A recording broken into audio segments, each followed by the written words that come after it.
Hello everyone, welcome to my channel.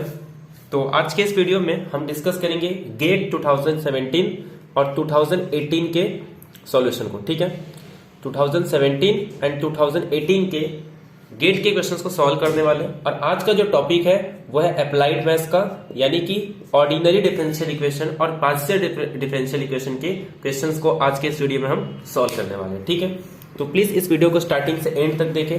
I hope आपको इस video में बहुत कुछ नई चीजें सीखने को मिलेगी। ठीक है, तो लास्ट लेक्चर में हमने कॉम्प्लेक्स एनालिसिस और लीनियर अलजेब्रा के क्वेश्चंस को डिस्कस किया था। तो आज हम लोग अप्लाइड के क्वेश्चंस को कंटिन्यू करते हैं। ठीक है, अब देखो पहला क्वेश्चन बहुत ही सिंपल क्वेश्चन है।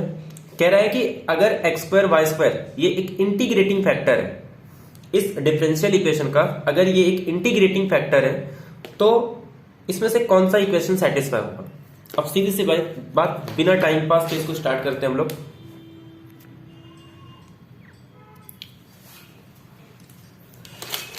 अगर आपको कोई ऑर्डिनरी डिफरेंशियल इक्वेशन दिया हो इस फॉर्म में, तो इस डिफरेंशियल इक्वेशन को हम एग्जैक्ट कब कहते हैं, जब M Y is equal to N X हो जाए। अगर इनकेस सपोज अगर ये एग्जैक्ट नहीं है तो हम क्या करते हैं, इसे किसी इंटीग्रेटिंग फैक्टर से मल्टीप्लाई करते हैं जिससे कि एग्जैक्ट बन जाए। ठीक है, तो अगर ऑलरेडी क्वेश्चन में गिवन है कि वो जो एक फैक्टर हमारे पास गिवन है जो कि इंटीग्रेटिंग फैक्टर है, इसका मतलब अगर मैं उसमें किसी डिफरेंशियल इक्वेशन को उस फैक्टर से मल्टीप्लाई कर दूं तो फिर वो क्या हो जाएगा, एग्जैक्ट हो जाएगा। अगर वो एग्जैक्ट हो गया तो एम वाई और एन एक्स क्या हो जाएगा, सेम आ जाएगा। ठीक है, तो जस्ट हमें यही सॉल्व करना है। ठीक है, तो हमारे पास m जो है वो गिवन है 6y² प्लस aXy और जो n गिवन है वो है 6xy प्लस bx²। तो अब ये एग्जैक्ट नहीं है, लेकिन अगर इंटीग्रेटिंग फैक्टर से मल्टीप्लाई कर दूं तो वो एग्जैक्ट आ जाएगा। तो एक काम करता हूं, मैं डिफाइन कर देता हूं m डैश, और ये m डैश क्या होगा, इस m को इंटीग्रेटिंग फैक्टर से मल्टीप्लाई कर देंगे। और इंटीग्रेटिंग फैक्टर क्या है हमारे पास, x³ y²। एक्चुअली यहां पे रॉन्ग लिखा गया है, x² नहीं है, वो x³ इंटू y² है। ठीक है, अगर मैं इसको x³ y² से मल्टीप्लाई कर दूं तो ये आ जाएगा 6 टाइम्स x³ y⁴ प्लस ये आ जाएगा 8 टाइम्स x⁴ y³। और अगर मैं इस n को मल्टीप्लाई कर दूं इस फैक्टर से और इसको दे देता हूं n डैश, तो ये आ जाएगा 6 time x⁴ y³ plus bx⁵ y²। ठीक है, तो अब हम लोग क्या करेंगे, अब ये एग्जैक्ट बन गया। अगर ये एग्जैक्ट बन गया तो इसका मतलब इस m डैश को y के रिस्पेक्ट में करेंगे तो ये n डैश x के इक्वल आ जाएगा। अब ये m डैश यहाँ पे डेरिवेटिव नहीं है, जस्ट हमने सिंबल यूज किया। अब इस m को किसके रिस्पेक्ट में डिफरेंशिएट करना है, इस m को डिफरेंशिएट करना है विद रिस्पेक्ट टू y। तो जब मैं इसको with respect to y differentiate करूंगा तो 5 4 जा 24 x³ y³ आ जाएगा। और जब इसे y से करूंगा तो ये आ जाएगा 3ax⁴ y²। और ये किसके इक्वल होगा, n डैश जो हमने डिफाइन किया उसको x के रिस्पेक्ट में करेंगे। तो अगर मैं इसको x के रिस्पेक्ट में करूंगा तो 4 6 जा 24 x³ y³ और जब मैं इसको करूंगा तो ये आ जाएगा 5 टाइम्स bx⁴ y²। अब अगर ध्यान से देखूं तो अगर मैं इसको कंपेयर करूं तो ये दोनों सेम है, ये मेरे पास सेम है, तो इसका मतलब 3a किसके इक्वल आना चाहिए, 5b के इक्वल आना चाहिए। मतलब 3a is equal to 5b, that is 3a minus 5b is equal to 0। तो देखो कितना सिंपल क्वेश्चन है, जस्ट हमें पता होना चाहिए कि इंटीग्रेटिंग फैक्टर क्या है। और ये सबको पता होगा कि इंटीग्रेटिंग फैक्टर क्या होता है। इंटीग्रेटिंग फैक्टर एक ऐसा फैक्टर होता है जो किसी डिफरेंशियल इक्वेशन पे मल्टीप्लाई करने पे उसको एग्जैक्ट बनाया जाता है। और एग्जैक्ट क्या होता है कि M Y is equal to N X. ठीक है, ताकि उसे हम टोटल डेरिवेटिव के फॉर्म में लिख सकते हैं। एग्जैक्ट मीनिंग तो वो होता है जब टोटल डेरिवेटिव के टर्म्स में देखते हैं, बट आपको ये जस्ट थ्योरम याद रखना है। ठीक है, ठीक है, तो नेक्स्ट क्वेश्चन करते हैं हम लोग।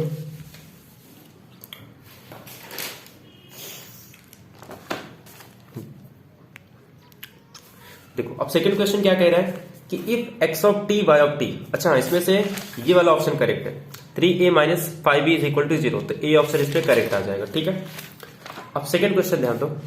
सेकंड क्वेश्चन में क्या कह रहा है कि x ऑफ t y ऑफ t ये सॉल्यूशन है इसका ये दो सिस्टम ऑफ इक्वेशन है, सिस्टम ऑफ डिफरेंशियल इक्वेशन कह सकते हैं इसको।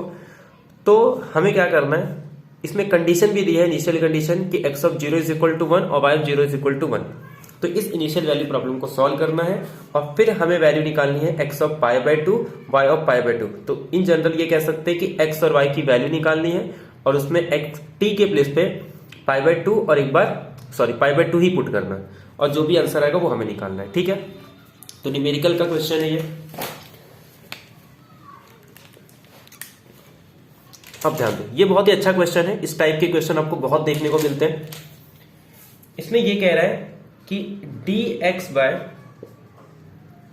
dt इज इक्वल टू 1 और dy by dt is equal to minus X. आपको क्लियरली देख के पता चल रहा होगा कि dx by dt is equal to y है और इसी को फिर से dt के रिस्पेक्ट में डिफरेंशिएट कर दूं तो माइनस एक्स आ जाएगा। कहने का मतलब क्या है कि इसी को मैं अगर फिर से डिफरेंशिएट कर दूं t के रिस्पेक्ट में तो dy बाय dt आ जाएगा और dy बाय dt क्या है, माइनस एक्स है। तो अगर इस चीज को मैं ध्यान से देखूं तो जिस तरीके से हम y अगर हमारा x पे डिपेंड करता है तो हम सेकेंड ऑर्डर का डिफरेंशियल इक्वेशन सॉल्व करते हैं, तो यहाँ पे x t पे डिपेंड कर रहा है, तो ये एक सेकेंड ऑर्डर का डिफरेंशियल इक्वेशन हो गया। तो जो काम वहां पे y करता है यहाँ पे x कर रहा है और जो काम वहां पे x करता है यहाँ पे t कर रहा है। तो कहने का मतलब ये है कि अगर मैं इसका ऑक्सिलरी इक्वेशन बनाऊं तो m square is equal to minus 1, that is m is equal to plus minus i। तो कहने का मतलब ये है कि y ऑफ t की जो वैल्यू है वो आ जाएगा a times cos t plus b sin t। कोई दिक्कत नहीं आता। और इस y को अगर मैं t के रिस्पेक्ट में डिफरेंशिएट कर दूं तो मुझे x मिल जाएगा। तो कहने का मतलब क्या है कि जब मैं इसी को y डैश t कर दूंगा तो वो मेरे पास मिल जाएगा माइनस एक्स। तो x निकालना है तो इसी को माइनस से मल्टीप्लाई कर दूंगा मैं, तो ये आ जाएगा मेरे पास a times minus sine T plus b times sine का कॉस टी। तो ये आ जाएगा a times sine T minus b cos T. कोई दिक्कत नहीं आता। सॉरी, यहां पे मिस्टेक हो गई है। एक्चुअली हमें y ऑफ t नहीं, यहां पे ये x के टर्म्स में है ना। असल में आदत पड़ गया y के लिए तो हम लोग y के लिए करते हैं, बट यहां पे ये x है ना, तो ये x ऑफ t आ जाएगा हमारे पास। तो x ऑफ t क्या आ जाएगा, a times cos t plus b sin t। तो अब अगर y निकालना है तो इसी को मैं क्या करूंगा, t के रिस्पेक्ट में डिफरेंशिएट कर दूंगा। ठीक है, तो अगर मैं इसको t के रिस्पेक्ट में डिफरेंशिएट कर दूं तो क्या मिल जाएगा, y ऑफ t। और अगर जब मैं इसको t के रिस्पेक्ट में डिफरेंशिएट करूंगा तो माइनस a साइन t और साइन t का cos t। तो ये आ जाएगा मेरे पास b cos t। अब ध्यान दो, मेरे पास इनिशियल कंडीशन ऑलरेडी गिवन है कि y ऑफ 0 पुट करो तब भी 1 मिलेगा और y ऑफ 0 पुट करो तब भी 1 मिलेगा। x of 0 1, y of 0 1। तो अगर मतलब मैं t के प्लेस पे अगर 0 पुट कर दूं, अब ध्यान दो, जब मैं इस इक्वेशन में ये पहले वाले t के प्लेस पे 0 पुट करूंगा तो ये पार्ट मेरा पूरा 0 और ये 1, तो यहां से a की वैल्यू 1 आ जाएगी। जब मैं यहां पुट करूंगा तो फिर से अब ये वाला पार्ट 0 हो जाएगा और ये cos t is equal to 1 और b की वैल्यू 1 आ जाएगी, मतलब a और b दोनों 1 आ गए। ठीक है, तो इनिशियल कंडीशन से हमें कांस्टेंट की वैल्यू मिल गई, तो a और b की वैल्यू 1 1 आ गई। बस अब इसमें हमें क्या करना है, x ऑफ t plus y of t निकालना है। तो यहां से माइनस साइन टी कैंसिल, ये आ जाएगा 2 cos t और पूछा ये है कि x of pi by 2 plus y of pi by 2, तो 2 टाइम्स cos पाई बाय 2 और cos पाई बाय 2 0, तो यानी कि 2 इंटू 0 मतलब आंसर क्या आ जाएगा, 0। तो इसका जो आंसर है हमारा क्या आ रहा है, 0 आ रहा है। आई होप आपको ये क्लियर हो गया होगा। तो सिंपल क्वेश्चन था, जस्ट इसमें आपको कैलकुलेशन करना था, बाकी कुछ नहीं। कुछ बहुत बड़ा कॉन्सेप्ट या कोई इसमें थ्योरम वगैरह कुछ नहीं यूज करना था, जो गिवन था उसी को सॉल्व करके हमने आंसर निकाल लिया। तो आपका जो x pi by 2 plus y pi by 2 का जो आंसर आ रहा है वो सिंपल 0 आ रहा है। अब थर्ड क्वेश्चन देखते हैं। अब क्वेश्चन नंबर थर्ड में देखो, इसमें कह रहा है कि y is equal to 3e raise to 2x plus e raise to minus 2x minus alpha x is the solution of this given differential equation. तो ये एक सेकेंड ऑर्डर का डिफरेंशियल इक्वेशन है। सिंपल सा क्वेश्चन है, इसमें कुछ नहीं है कि एक सेकेंड ऑर्डर का आपको डिफरेंशियल इक्वेशन दिया है, उसका सॉल्यूशन भी गिवन है, इनिशियल कंडीशन भी गिवन है, और आपसे जस्ट ये पूछ रहा है कि अल्फा और बीटा की वैल्यू क्या होगी। ये बहुत सिंपल क्वेश्चन है। अब ध्यान दो थोड़ा, इसमें कह क्या रहा है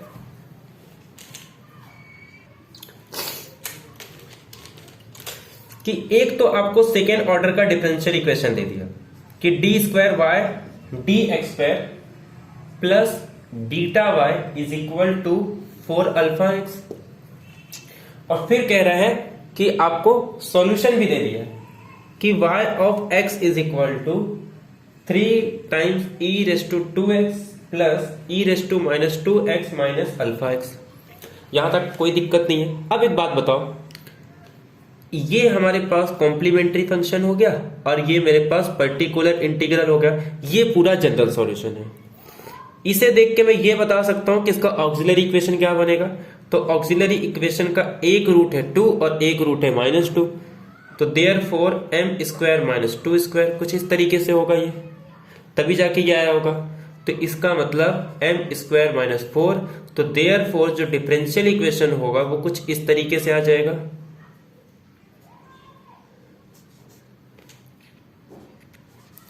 ठीक है, is equal to 4 alpha X, कुछ इस तरीके से होगा। That is del square Y upon del x square minus 4y is equal to 4 alpha X. अगर मैं इससे कंपेयर करूं तो मुझे बीटा की वैल्यू मिल जाएगी, और यहां से जो बीटा की वैल्यू आएगी वो आ जाएगा -4। ठीक है, अब ध्यान दो थोड़ा, जो ऑप्शन गिवन है उसमें अल्फा की डिफरेंट वैल्यू है, बीटा की भी अलग अलग, और बीटा का -4 सिर्फ ऑप्शन नंबर सी में है। तो कहने का मतलब सिर्फ बीटा निकालने से जस्ट इतना अगर आप ऑब्जर्वेशन कर लेते हो तो आपका एग्जाम में क्वेश्चन बन गया। ठीक है, तो यानी कि ये इतना सिंपल क्वेश्चन था। अगर आप जस्ट इतना कर लेते थे तो आपको 1 मार्क्स मिल जाता है इसमें से। अब ध्यान दो, अब इसमें हम लोग चाहे तो अल्फा, अगर एग्जाम में अगर अल्फा आपको निकालना है तो निकालो, अगर नहीं निकालना है तो मत निकालो, क्योंकि -4 बाकी किसी ऑप्शन में नहीं है। एक्चुअली मैंने यहाँ -4 लिख दिया, बट ए ऑप्शन में आपका -4 नहीं है, ए ऑप्शन में 4 है, बीटा इज इक्वल टू 4 है। आई होप ये पॉइंट तो आपको क्लियर हो गया। अब अगर मान लो इन केस आपको अल्फा निकालना ही है तो आप अल्फा पुट कर सकते हो सीधे। अब अगर आपको पता ही चल गया कि सी ऑप्शन करेक्ट है तो आप तो एक पुट करके निकाल सकते हो। वैसे भी ए ऑप्शन में alpha is equal to 3, beta is equal to 4 दिया है, और एक बार 1 और 3। अब एक बात बताओ, इसको कैसे निकालेंगे हम लोग? हमारे पास इनिशियल कंडीशन भी गिवन है, तो इनिशियल कंडीशन का यूज करके हम लोग इसको निकाल सकते हैं। देखो y ऑफ x क्या गिवन है हमारे पास, y ऑफ x दिया है हमें 3 times e raise to 2x plus e raise to minus 2x minus alpha X. ये मेरे पास y ऑफ x गिवन है। अब इसमें इनिशियल कंडीशन ये दिया है कि y of 0 is equal to 4। अगर मैं y of 0 is equal to 4 दे दूं तो इससे तो कुछ नहीं मिलेगा। अगर मैं फॉर एग्जाम्पल 1 दे दूं, इसका मैं अगर डेरिवेटिव निकाल के कुछ करूं तो मुझे x का ये भी एलिमेंट हो जाएगा, हाँ तो कुछ मिल जाएगा। ठीक है, तो सेकेंड वाला यूज करते। अगर मैं इसका डेरिवेटिव निकाल रहा हूं तो ये आ जाएगा 6 e raise to 2x minus 2 e raise to minus 2x, और ये आ जाएगा माइनस अल्फा। देखो यहां से मिल जाएगा। सेकेंड कंडीशन क्या है कि y dash 0 is equal to 1। तो जैसे मैं x के प्लेस पे 0 पुट करूंगा तो ये मेरे पास 1, ये आ जाएगा 6 माइनस 2 माइनस अल्फा, तो अल्फा की वैल्यू आ जाएगी यहां से ये साइड आ जाएगा 4 माइनस 1 इज इक्वल टू 3। तो यहां से भी आपको अल्फा की वैल्यू 3 मिल गई। ठीक है, तो आई होप आपको इसमें कोई दिक्कत नहीं होगी। अल्फा मिल गया, बीटा मिल गया। वैसे तो एग्जाम में अगर आपको होता तो अल्फा निकालने की जरूरत नहीं है। अगर आप पहले अल्फा निकालते तो आपको ये या तो आपका फर्स्ट ऑप्शन करेक्ट होता या तो सेकंड ऑप्शन करेक्ट होता, यानी कि फिर से आपको बीटा निकालना ही पड़ता। बट अगर आपने पहले बीटा निकाल लिया तो एग्जाम में ये सबसे स्मार्ट अप्रोच होता है कि अगर आपको क्वेश्चन को ऑप्शन को एलिमिनेट करना है तो उस ऑप्शन को ढूंढो या वो चीज ढूंढो जो सारे ऑप्शन में डिस्टिंक्ट हो, जिससे कि एक ही एग्जाम्पल से आपके सारे एलिमिनेट हो जाए। ठीक है, तो अगर आप अल्फा निकालते तो आपका अगर 1 आता तो CD चेक करना पड़ता, अगर बी डी चेक करना पड़ता, लेकिन अगर अल्फा 3 आता तो ए और सी चेक करते, लेकिन बीटा में सब में डिस्टिंक्ट है, तो इसीलिए मैंने क्या कहा पहले बीटा फाइंड आउट करो। तो ये अप्रोच आपको एग्जाम में यूज करना है, ठीक है।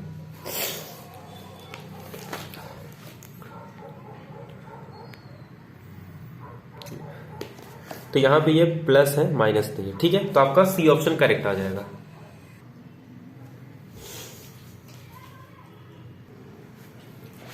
अब नेक्स्ट क्वेश्चन देखते हैं हम लोग, चलो।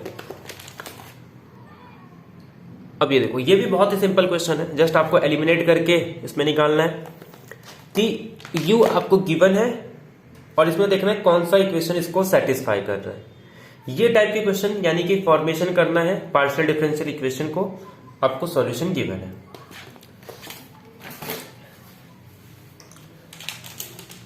अब क्वेश्चन आपको दिया क्या है, देखो कह रहा है u x y आपको दिया है 1 plus X plus y is equal to F of x Y. मैंने बहुत सारे वीडियोस में बताया है कि जब भी आपको ऐसा दिया हो फॉर्मेशन करना हो तो सबसे पहले उसको डिफरेंशिएट x के रिस्पेक्ट में कर दो, y के रिस्पेक्ट में, आपको डेफिनेटली पता चल जाएगा कि आगे क्या करना है। कुछ नहीं पता है ना, ऐसे क्वेश्चन को कभी मत छोड़ना। पहले सबसे पहले इसको x और y के रिस्पेक्ट में डिफरेंशिएट करना, अगर कुछ नहीं पता चल रहा है तब छोड़ो, बट ऐसा बहुत ही कम ही होता है कि आपको कुछ नहीं मिलेगा। जैसे आप इसको x और y के रिस्पेक्ट में डिफरेंशिएट करते हो, आपको पता चल जाएगा कि आगे किस फैक्टर से मल्टीप्लाई करके आपका आंसर आ जाएगा, ठीक है। अब देखो इसमें क्या करना है आपको, जैसे आप इसको x के रिस्पेक्ट में करते हो, मतलब del u by del x, मैं इसको शॉर्ट में ux लिखता हूं, तो ये 1 का 0 x का 1, जब इसको करोगे तो ये आपका f dash X Y into X का 1 y ऐसे ही आ जाएगा, ठीक है। अगर इसी तरीके से आप y के रिस्पेक्ट में करोगे तो ये 0 ये आपका 1 और ये आपका f डैश एक्स वाई और ये y का डेरिवेटिव 1, तो x constant as it is, ठीक है। अब ध्यान दो, अब ऑप्शन देख के आपको समझ में आ जाएगा कि जब भी ऐसा हो कि ये दोनों सेम है, ये भी सेम है, यहां पे y और x है, तो अगर मैं इसको x से और इसको y से मल्टीप्लाई कर दूं तब मुझे कुछ मिल जाएगा। मैंने क्या किया, इसको x के रिस्पेक्ट में कर दिया और x से मल्टीप्लाई कर दिया, तो ये x plus F dash X Y Y X और ये आ जाएगा मेरे पास y into you Y is equal to Y plus F dash X Y into X. अब अगर मैं इसको माइनस कर दूं ना तो ये तो पूरा कैंसिल हो जाएगा, हो गया, फिर क्वेश्चन बन गया मेरा x into you x minus Y into you Y is equal to X minus Y, हो गया आपका। तो कितना सिंपल है, गेट का क्वेश्चन है और बहुत ही सिंपल क्वेश्चन है। तो इस टाइप के अगर 1 मार्क्स के क्वेश्चन आपको सिंपल मिल रहे हैं तो आप इन क्वेश्चन को इजिली कर सकते हो, ठीक है।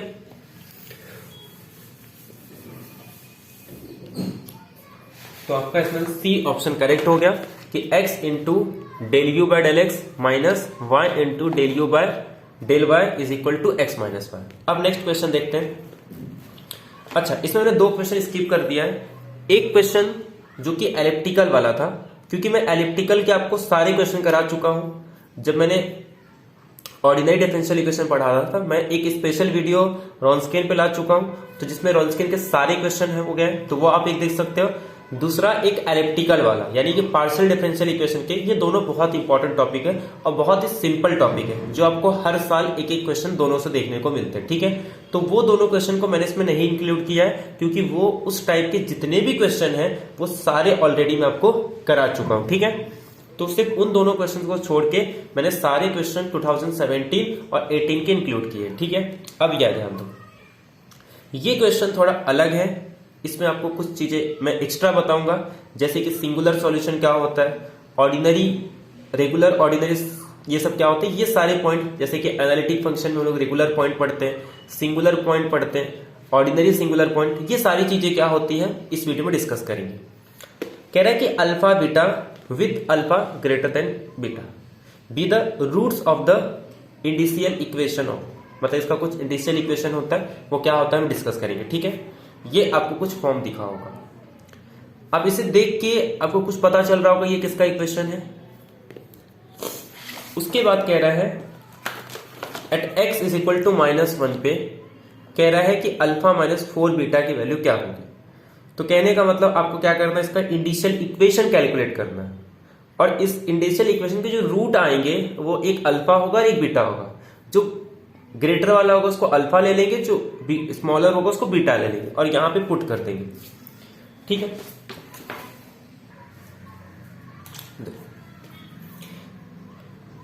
हमने कॉम्प्लेक्स में एनालिटिक फंक्शन क्या होता है वो पढ़ा है। ठीक है, तो अगर मान लो कोई फंक्शन किसी पॉइंट पे एनालिटिक फेल कर जाए तो हम उस पॉइंट को जनरली क्या कहते हैं, सिंगुलर सॉल्यूशन। जस्ट अभी के लिए हम ये मान के चलते हैं कि जिस पॉइंट पे अगर कोई फंक्शन एनालिटिक ना हो तो उस पॉइंट को हम क्या कहेंगे कि वो सिंगुलर पॉइंट है।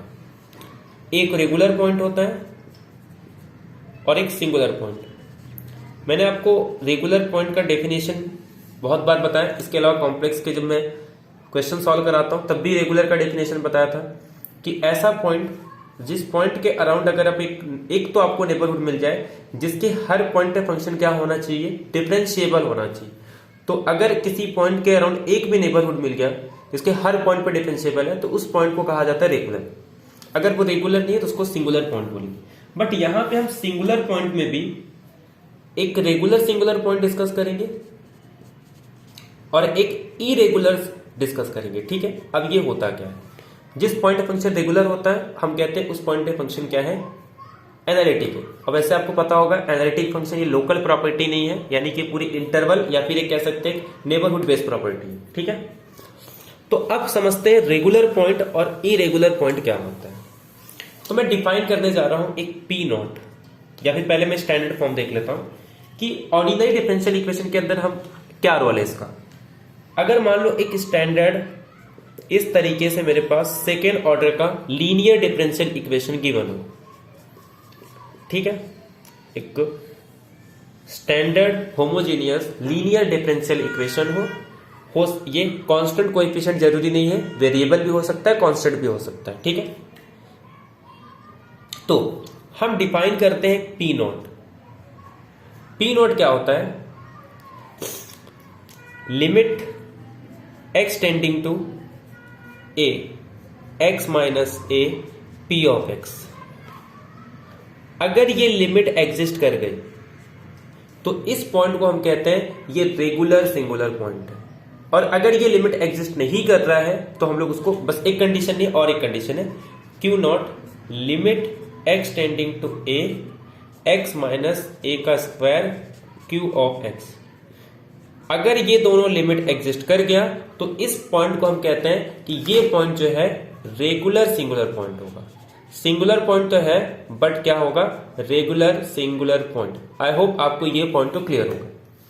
कोई आपको सेकेंड ऑर्डर का linear differential equation with constant और वेरिएबल कोएफिशिएंट हो, होमोजीनियस है, तो हम डिफाइन करते हैं P not Q not. P not में क्या करते हैं, जिस पॉइंट पे पूछा है, जैसे यहां पे हमें x इज इक्वल टू -1 पूछा है, ये तो डिपेंड करता है कि पहले चेक कर लो कि सिंगुलर पॉइंट कौन सा है। सिंगुलर पॉइंट मतलब जिस पॉइंट पे फंक्शन फेल कर जाएगा एनालिटिक होना, तो जो रेगुलर पॉइंट नहीं है। ठीक है, उसके बाद हम चेक करते हैं सिंगुलर पॉइंट पे भी वो सिंगुलर पॉइंट पे वो रेगुलर सिंगुलर पॉइंट है या इरेगुलर सिंगुलर पॉइंट है। अब रेगुलर सिंगुलर पॉइंट कब होगा, जब ये लिमिट एग्जिस्ट कर जाएगी दोनों। अगर ये लिमिट नहीं एग्जिस्ट कर रहा तो हम लोग उसको बोलेंगे इरेगुलर सिंगुलर पॉइंट। एक्चुअली यहां पे हम जो यूज करते हैं एक सिंगुलर पॉइंट यूज करते हैं और एक ऑर्डिनरी पॉइंट यूज करते हैं। अगर जिस पॉइंट फंक्शन एनालिटिक है तो उसे ऑर्डिनरी पॉइंट बोल देंगे, और जिस पॉइंट फंक्शन एनालिटिक नहीं है उसको सिंगुलर पॉइंट बोल देंगे। ठीक है, बाकी हम रेगुलर पॉइंट उसी को बोलते हैं, लेकिन यहां पर रेगुलर को अलग से सिंगुलर में यूज किया गया। अब ध्यान दो, जैसे मैं फॉर एग्जाम्पल एक हमारे पास दिया गया है कुछ क्वेश्चन, क्या है, x स्क्वायर माइनस 1 का whole square D square Y upon D X square plus x plus 1 D Y by D X minus Y is equal to 0। सबसे पहले मैं इसको स्टैंडर्ड फॉर्म में लिखूंगा, तो ये आ जाएगा D square Y upon D X square plus, अब ये देखो x स्क्वायर माइनस 1, इसका एक फैक्टर क्या होगा x प्लस 1 और एक फैक्टर होगा x माइनस 1, तो एक फैक्टर तो कैंसिल हो जाएगा। तो ये मेरे पास एक बचेगा x माइनस 1 का होल स्क्वायर और x प्लस 1 का एक फैक्टर तो कैंसिल हो जाएगा। ठीक है, और दूसरा dy by D X minus, और ये एज इट इज वैसे ही रहेगा, x प्लस 1 का होल स्क्वायर x माइनस 1 का whole square y is equal to 0। तो यहां से जो p ऑफ x निकल के आया मेरे पास वो आ गया 1 अपॉन x माइनस 1 का होल स्क्वायर x प्लस 1, और जो q ऑफ x आ गया मेरे पास 1 अपॉन x प्लस 1 का होल स्क्वायर x माइनस 1 का होल स्क्वायर। अगर मैं p नॉट निकालू तो लिमिट x टेंडिंग टू किस पॉइंट पे पूछा है, -1 पे, तो यहाँ पे x प्लस 1। तो जब मैं x प्लस 1 और यहाँ पे लिमिट लगाऊंगा तो ये फैक्टर कैंसिल, और जब मैं यहाँ पे -1 पुट करूंगा तो -2 का होल स्क्वायर, यानी कि ये आंसर आ जाएगा 1/4। ऐसे यहाँ पे जब मैं लिमिट लगाऊंगा तो यहाँ पे क्या करते हैं हम लोग, x प्लस 1 के होल स्क्वायर से मल्टीप्लाई करेंगे, फिर से ये कैंसिल, और यहाँ पे भी आंसर क्या आ जाएगा 1/4। और उसके बाद ये ऑलरेडी यहाँ पे माइनस है तो यहाँ पे ये -1/4। ठीक है, तो मेरे पास P नॉट 1/4 आ गया और जो Q नॉट है -1/4। अब आते हैं हमारे मेन क्वेश्चन पे। ये तो आपको समझ में आ गया क्योंकि इसका आगे भी यूज होगा कि ऑर्डिनरी पॉइंट क्या होता है, सिंगुलर पॉइंट क्या होता है, सिंगुलर में रेगुलर सिंगुलर पॉइंट किसको बोलते हैं, इरेगुलर सिंगुलर पॉइंट किसको बोलते हैं। आई होप इतना पॉइंट आपको क्लियर हो गया। अब आगे ध्यान दो, अब होता क्या है, हमें निकालना होता है एक रेडियल इक्वेशन, या सॉरी इंडिशियल इक्वेशन। अब ये क्या होता है, m into m minus 1 plus p naught m plus q naught is equal to 0, इसी को कहते हैं इंडिशियल इक्वेशन। ठीक है, तो therefore m into m minus 1, P not हमने कितना निकाला 1/4, m क्यू नॉट कितना निकाला -1/4 इज इक्वल टू 0। अगर मैं सबको 4 से मल्टीप्लाई कर दूं तो 4m m minus 1 plus m minus 1 is equal to 0। m minus 1 अगर मैं कॉमन ले लूं तो 4m plus 1 is equal to 0। तो यहां से देयरफॉर m की वैल्यू आ गई 1 और एक m की वैल्यू आ गई -1/4। और ये जो हमारे पास रूट आ गया, रेडियल इक्वेशन का जो रूट आएगा उसने कहा था एक की वैल्यू होगी अल्फा और एक की वैल्यू होगी बीटा। अब अल्फा और बीटा कैसे डिसाइड होगा कि अल्फा ग्रेटर देन है बीटा से, नेगेटिव पॉजिटिव, तो अल्फा 1 बीटा से ग्रेटर है, तो अल्फा के प्लेस पे 1, बीटा के प्लेस पे -1/4। और क्वेश्चन ने पूछा है कि अल्फा -4 बीटा हमको फाइंड आउट करना है। अल्फा की वैल्यू 1 है, 4 को एज इट इज, बीटा के प्लेस पे -1/4, तो 1 प्लस 4 कैंसल, यानी कि आंसर आ जाएगा 2। तो 2 आपका आंसर हो गया। आई होप आपको ये क्वेश्चन क्लियर हो गया।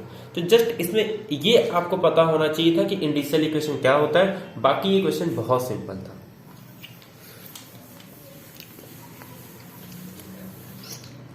याद रखना, ऑर्डिनरी पार्शियल के अगर आपने पहले से ही कुछ क्वेश्चन प्रैक्टिस किए हैं तो इतना हार्ड नहीं आता। अगर हार्ड क्वेश्चन आपको देखने को मिलेंगे तो वो प्योर वाले पार्ट में मिल सकते हैं, बाकी अप्लाइड के क्वेश्चन आपको सिंपल ही मिलेंगे। ठीक है, नेक्स्ट क्वेश्चन करते हैं हम लोग। इसमें देखो,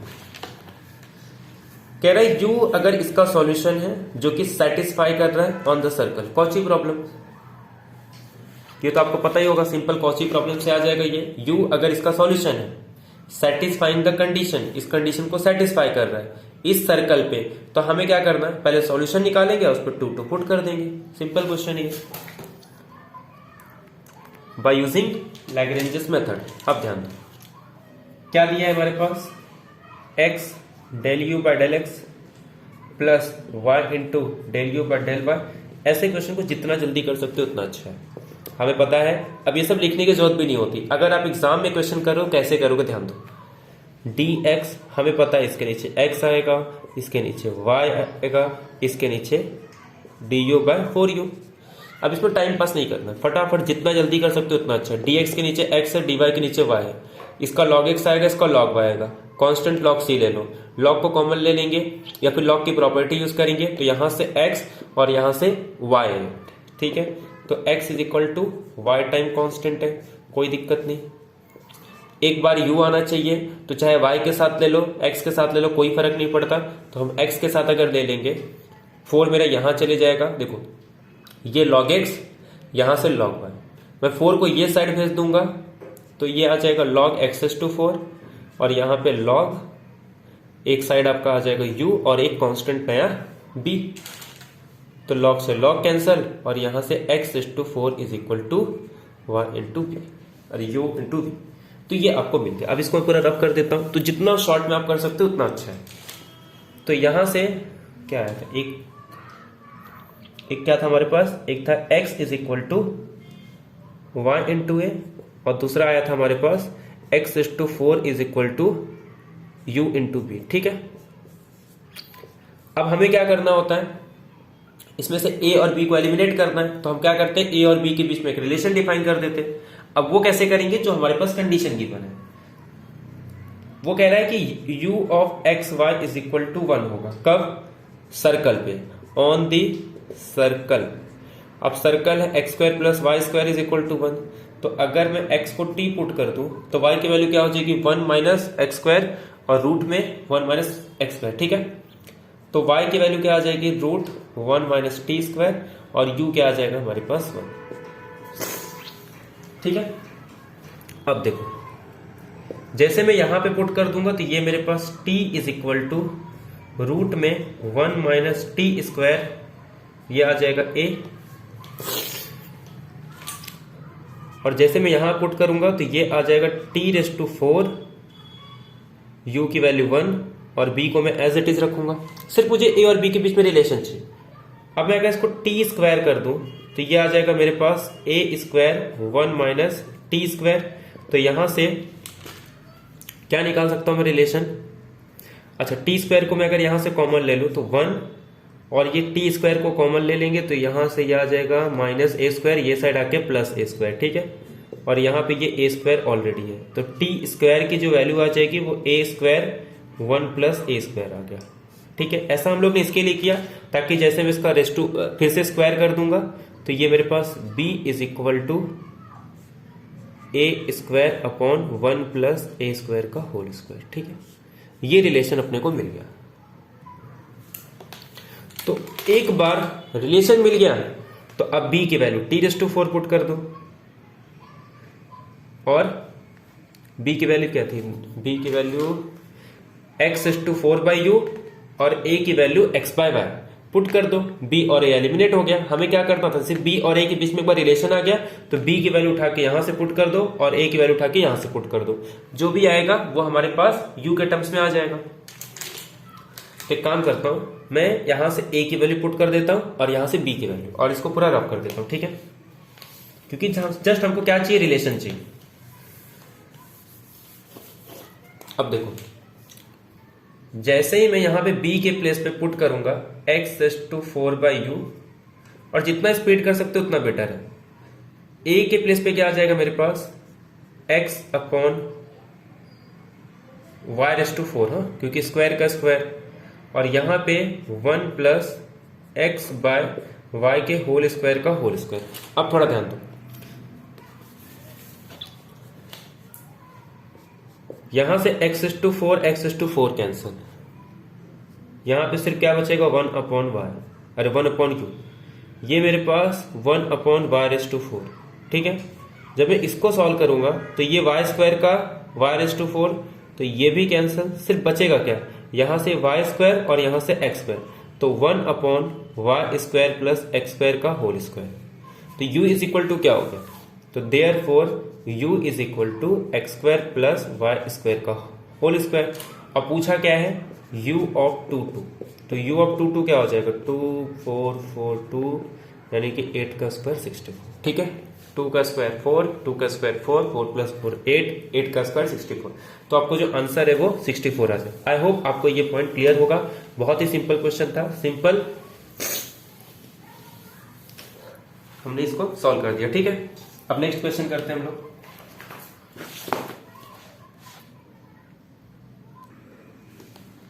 अब ये देखो, ये काफी अच्छा क्वेश्चन है।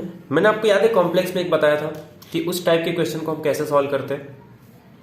तो उसमें हमें क्या करना होता है, साइनसॉइडल का यूज करना पड़ता है, बट उसमें आपको कैलकुलेशन करना था। बट यहाँ पे आपको वो भी नहीं करना है। वो क्यों नहीं करना है, क्योंकि यहाँ पे आपको कुछ गिवन है।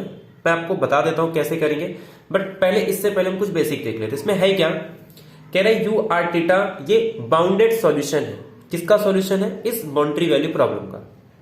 आपको इसको देख के कुछ पता चल रहा होगा कि एक्चुअल में ये है क्या। ठीक है, तो बाउंड्री वैल्यू प्रॉब्लम का ये मेरे पास सॉल्यूशन है। ये सब बाउंड्री वैल्यू उसको बाउंड्री कंडीशन गिवन है और कह रहा है कि u r theta is equal to cos square theta, ये गिवन है, हमें कैलकुलेट करना है ये। ठीक है, चलो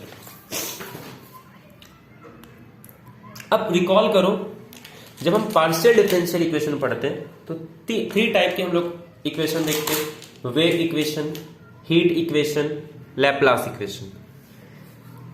या फिर जब हम उसका नेचर निकालते हैं तो बोलते हैं एक एलिप्टिकल है, एक हाइपरबोलिक है, या एक एलिप्टिकल, हाइपरबोलिक और पैराबोलिक। ठीक है, अब ध्यान दो लैप्लास इक्वेशन क्या होता है, del x is equal to 0 और del u is equal to 0, मतलब del square u del x square plus del square u del y square is equal to 0। ये तो एक्स वाई कोऑर्डिनेट में हो गया ना। अगर मैं इसको पोलर कोऑर्डिनेट पे कन्वर्ट करूं तो मुझे पता होता है कि x is equal to r cos theta, y is equal to r sine theta. फिर हम क्या करते हैं, ये सब वैल्यू निकालते हैं, हम del you by del x निकालते हैं। और ये आपको पता ही होगा कैसे निकालते हैं, del you by del x निकालना है पहले। अब यहां पे देखो x आपका आर कॉस थीटा फंक्शन है, तो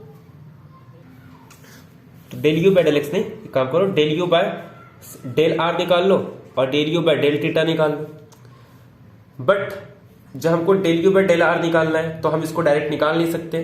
क्यों? क्योंकि यू जो है वो एक्स और वाई का फंक्शन है। तो हम लोग क्या करते हैं, इसको del you by del x और फिर डेल एक्स को डेल आर के रिस्पेक्ट में, और डेल यू वाई का भी फंक्शन है यू, तो del you by del y और del you by del are.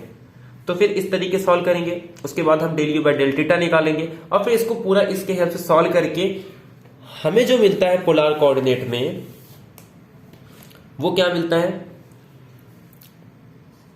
ये तो हो गया हमारा कार्टेशियन फॉर्म। ठीक है, हमें किस में निकालना है, पोलर में निकालना है। तो जब इसको पोलर में सॉल्व करेंगे तो ये कन्वर्ट हो जाता है del square u by del r square plus 1 upon r square del square u upon del theta square plus 1 upon r del you by del r. तो ये आपको याद होना चाहिए।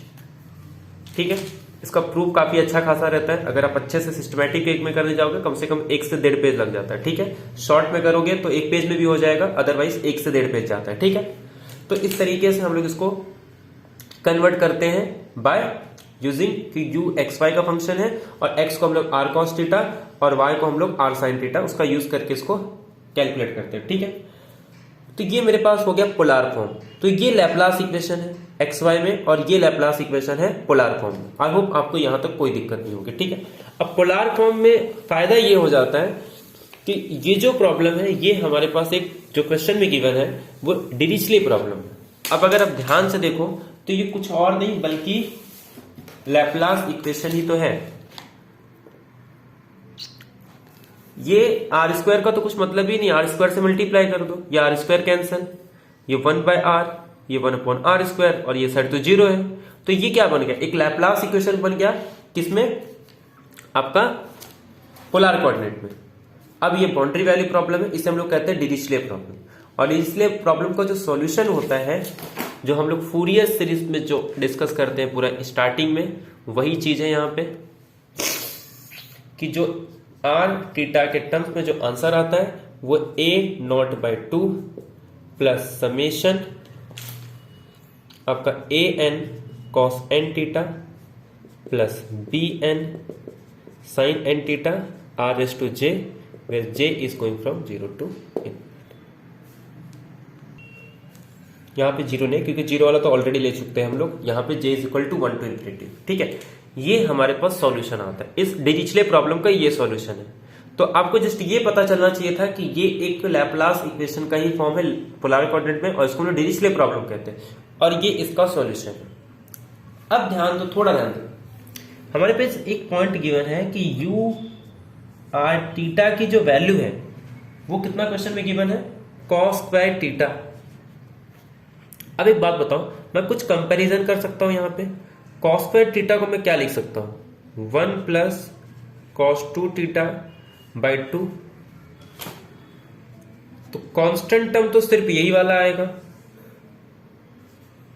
Plus cos 2 theta by 2। अब ये कब आएगा, कॉस 2 थीटा कब आएगा, जब n की वैल्यू 2 आएगी, और n की वैल्यू 2 मतलब यहां पे ये 2, ठीक है, या फिर यहां पे j नहीं यूज करेंगे हम लोग, n यूज करते हैं, r/n जो भी यूज करेंगे यहाँ पे n इज इक्वल टू 1/2।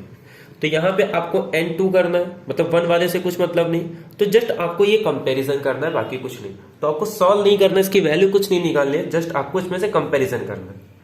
अब ध्यान दो, तो a0 की वैल्यू तो डायरेक्ट यहां से निकल के आ गई कि a0 आपका आ गया 1। अब आपको निकालना है यहां से a2। तो जब मैं यहां से a2 निकाल रहा हूं तो ये क्या आ जाएगा, r², ठीक है, यहां से ये क्या आ जाएगा हमारे पास, r² आ जाएगा। तो u r थीटा 1/2 और cos 2 थीटा बाय 2।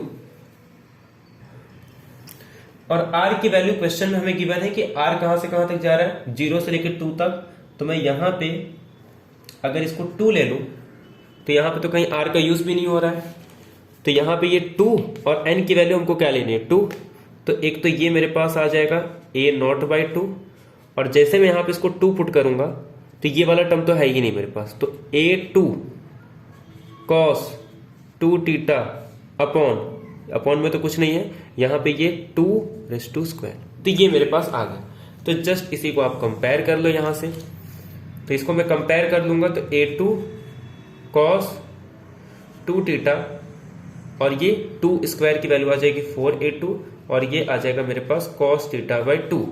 तो अगर मैं इसको कंपेयर करूं तो यहां से 4a2 किसके इक्वल आना चाहिए, 1/2 के इक्वल आना चाहिए, तो मतलब a2 की वैल्यू 1/2 आ गई। तो a0 आपके पास 1 हो गया, जबकि a2 की वैल्यू 1/8। तो ये इतना आपको मिल गया, ठीक है। आई होप यहां तक आपको पॉइंट क्लियर है। तो अब मैं इसको हटा देता हूं।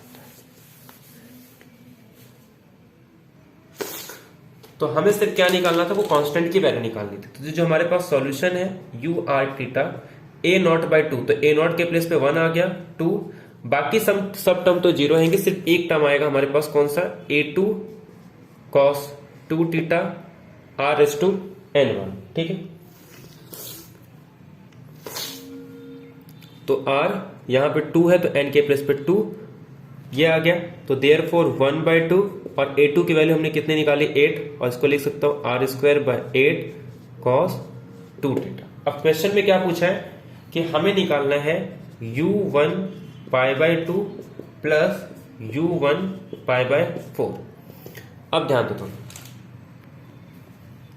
r के प्लेस पे मैं अगर 1 पुट करूंगा, ठीक है, तो इस पे तो कुछ इफेक्ट नहीं होगा, चाहे मैं यहां पे करूं चाहे यहां पे करूं, तो दोनों में तो वो ऐड होने वाला है, तो यानी कि 1 का तो कोई इफेक्ट नहीं आएगा। हाफ प्लस हाफ कितना आ जाएगा, 1। इफेक्ट किसका आएगा, सिर्फ π/2 का। एक बार π/2 पुट करूंगा तो 2 से 2 कैंसल, और cos पाई की वैल्यू कितनी होती है, -1, ठीक है। तो यहां पे कितना आ जाएगा, -1, तो -1/8, क्योंकि r तो 1 है तो r को वैसे भी हटा दो। और जब मैं π/4 पुट करूंगा तो ये π/4 पे कितना आ जाएगा, cos π/2 और cos π/2 0, मतलब ये आपका आंसर हो गया। तो 1 - 1/8 is equal to 7/8। I hope आपको इसमें कोई प्रॉब्लम नहीं होगी, तो इसका आंसर आ जाएगा 7/8। तो सिंपल क्वेश्चन था इसमें, अगर आपको पता है कि इस तरीके के क्वेश्चन को कैसे सॉल्व किया जाता है। अगर आपने फूरियर सीरीज वगैरह पढ़ा है तो इस टाइप के क्वेश्चन आपको बहुत देखने को मिलेंगे, ठीक है। तो आप इसको इजीली कर सकते हो, अदरवाइज फर्स्ट टाइम कर रहे हो तो ये टाइप के क्वेश्चंस को आप डील नहीं कर सकते। तो 2017 के जितने भी क्वेश्चन थे वो सारे हो गए। अब हम लोग 2018 के क्वेश्चंस को डिस्कस करते हैं। आप देख सकते हो टोटल कितने क्वेश्चन हमने सॉल्व किए, 1 2 3 4 5 6 7, जबकि 2 क्वेश्चन और सिंपल क्वेश्चन थे, जिसमें से एक एलिप्टिकल वाला था और एक रॉन्स्कियन वाला था, वो दोनों ही बहुत ही सिंपल क्वेश्चन है। टोटल 9 क्वेश्चन है, इसमें से ऐसा कोई क्वेश्चन नहीं था जो कि बहुत हार्ड था। हाँ, हो सकता है इसमें से बहुत सारी चीजें आपको नहीं पता होगी, तो ये अलग केस है, बट बहुत हार्ड हो ऐसा इसमें से एक भी क्वेश्चन नहीं था। अब सॉल्व करते 2018 का क्वेश्चन। अब ये देखो पहला क्वेश्चन क्या कह रहा है, जनरल सॉल्यूशन निकालना है इस डिफरेंशियल इक्वेशन का। यह आपका ऑर्डिनरी डिफरेंशियल इक्वेशन का क्वेश्चन है कि आपको क्या गिवन है, एक डिफरेंशियल इक्वेशन गिवन है और सिर्फ सॉल्यूशन निकालना है। तो आपको जनरल सॉल्यूशन फाइंड आउट करना है। गिवन क्या है आपको, कह रहा है x y dash is equal to Y plus root में x square plus y square, इसको सॉल्व करना है। तो मैं अगर इसको dy बाई डी एक्स के फॉर्म में लिखूं तो ये आ जाएगा dy by d x is equal to y by x. अगर इस x को मैं अंदर लेके चले जाऊं, क्योंकि ये x है, अगर ये अपॉन में आएगा तो मैं इसको कैसे लिख सकता हूं, इस तरीके से लिख सकता हूं, कोई दिक्कत नहीं है। x को इस तरीके से लिख सकते हैं हम लोग। तो यहां पे ये अंदर जाके आ जाएगा 1 प्लस वाई बाई एक्स का होल स्क्वायर। इसको इस तरीके से लिखा जाने का एक कारण ये है कि y बाय एक्स के टर्म्स में दिख रहा है, तो हम लोग कुछ इसमें सब्स्टिट्यूट कर सकते हैं। और क्या सब्स्टिट्यूट करेंगे, famous y is equal to v x. ये हमें पता ही होगा, बहुत सारे ऐसे क्वेश्चन करते हैं हम लोग। तो y is equal to v x है, तो आपको पता है d y by d x की वैल्यू क्या होगी। अगर मैं d y by d x निकालूंगा तो v को एज इट इज रखूंगा तो x का 1, x को एज इट इज रखूंगा तो d v by d x. ठीक है, y बाय एक्स तो मेरा क्या आ जाएगा, v प्लस रूट में 1 प्लस v का स्क्वायर। v से v कैंसिल, ये तो हमको पता ही है हमेशा x dx, मतलब ये dx पे x ही आता है, इसमें तो कोई दिक्कत नहीं है। ये तो हर केस में यही आता है, आपको पता होगा स्पेशल फॉर्म इसका होता है कि ये तो हमेशा यही आएगा, सिर्फ v वाला कोई भी f ऑफ v आता है। ये आ रहा है dv बाय रूट में 1 प्लस वी स्क्वायर, हो गया सिंपल क्वेश्चन। इसका आ जाएगा आपका log x, जब आप इंटीग्रेट करोगे। ये फॉर्मूला अगर आपको इंटीग्रेशन का पता है तब तो ठीक है, अदरवाइज यहां पे आप अटक जाओगे। ठीक है, अगर इंटीग्रेशन का मैं आपको पहले ही वॉर्न करके जा रहा हूं, अगर आप गेट के क्वेश्चन सॉल्व करने के लिए जा रहे हो तो आपको इंटीग्रेशन के जितने भी इंपॉर्टेंट फॉर्मूले हैं वो आने चाहिए। तो इंटीग्रेशन के जो 9 फॉर्मूले हैं वो कहीं पे भी आपको डिफरेंशियल इक्वेशन भी यूज करने को मिल सकता है, कहीं पे भी वो आप यूज हो सकता है उसको यूज करना पड़े। इसीलिए जो इंटीग्रेशन के 9 फॉर्मूले हैं, कौन कौन से बात कर रहा हूं मैं, रैशनल वाले इस टाइप के,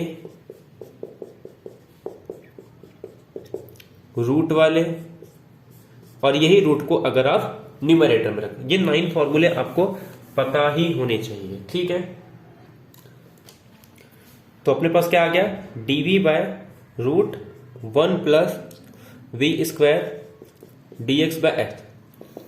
तो ये देखो रूट में 1 प्लस वी स्क्वायर है, तो इसका आपको पता होगा इसका सॉल्यूशन क्या होता है, log v रूट में 1 प्लस वी।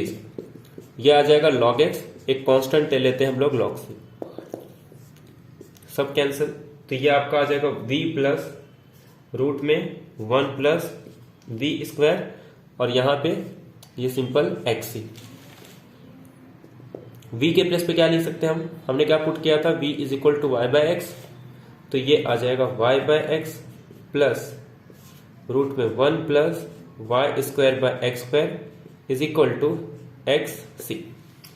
अब देख लेते हैं इसमें से कौन सा क्वेश्चन है। अच्छा, इसको और सिंप्लीफाई करना है, तो इसको अगर और सिंप्लीफाई करेंगे तो ये मेरे पास एक्स स्क्वायर यहां आ जाएगा। ठीक है, और को सिंप्लीफाई किया यहां पे,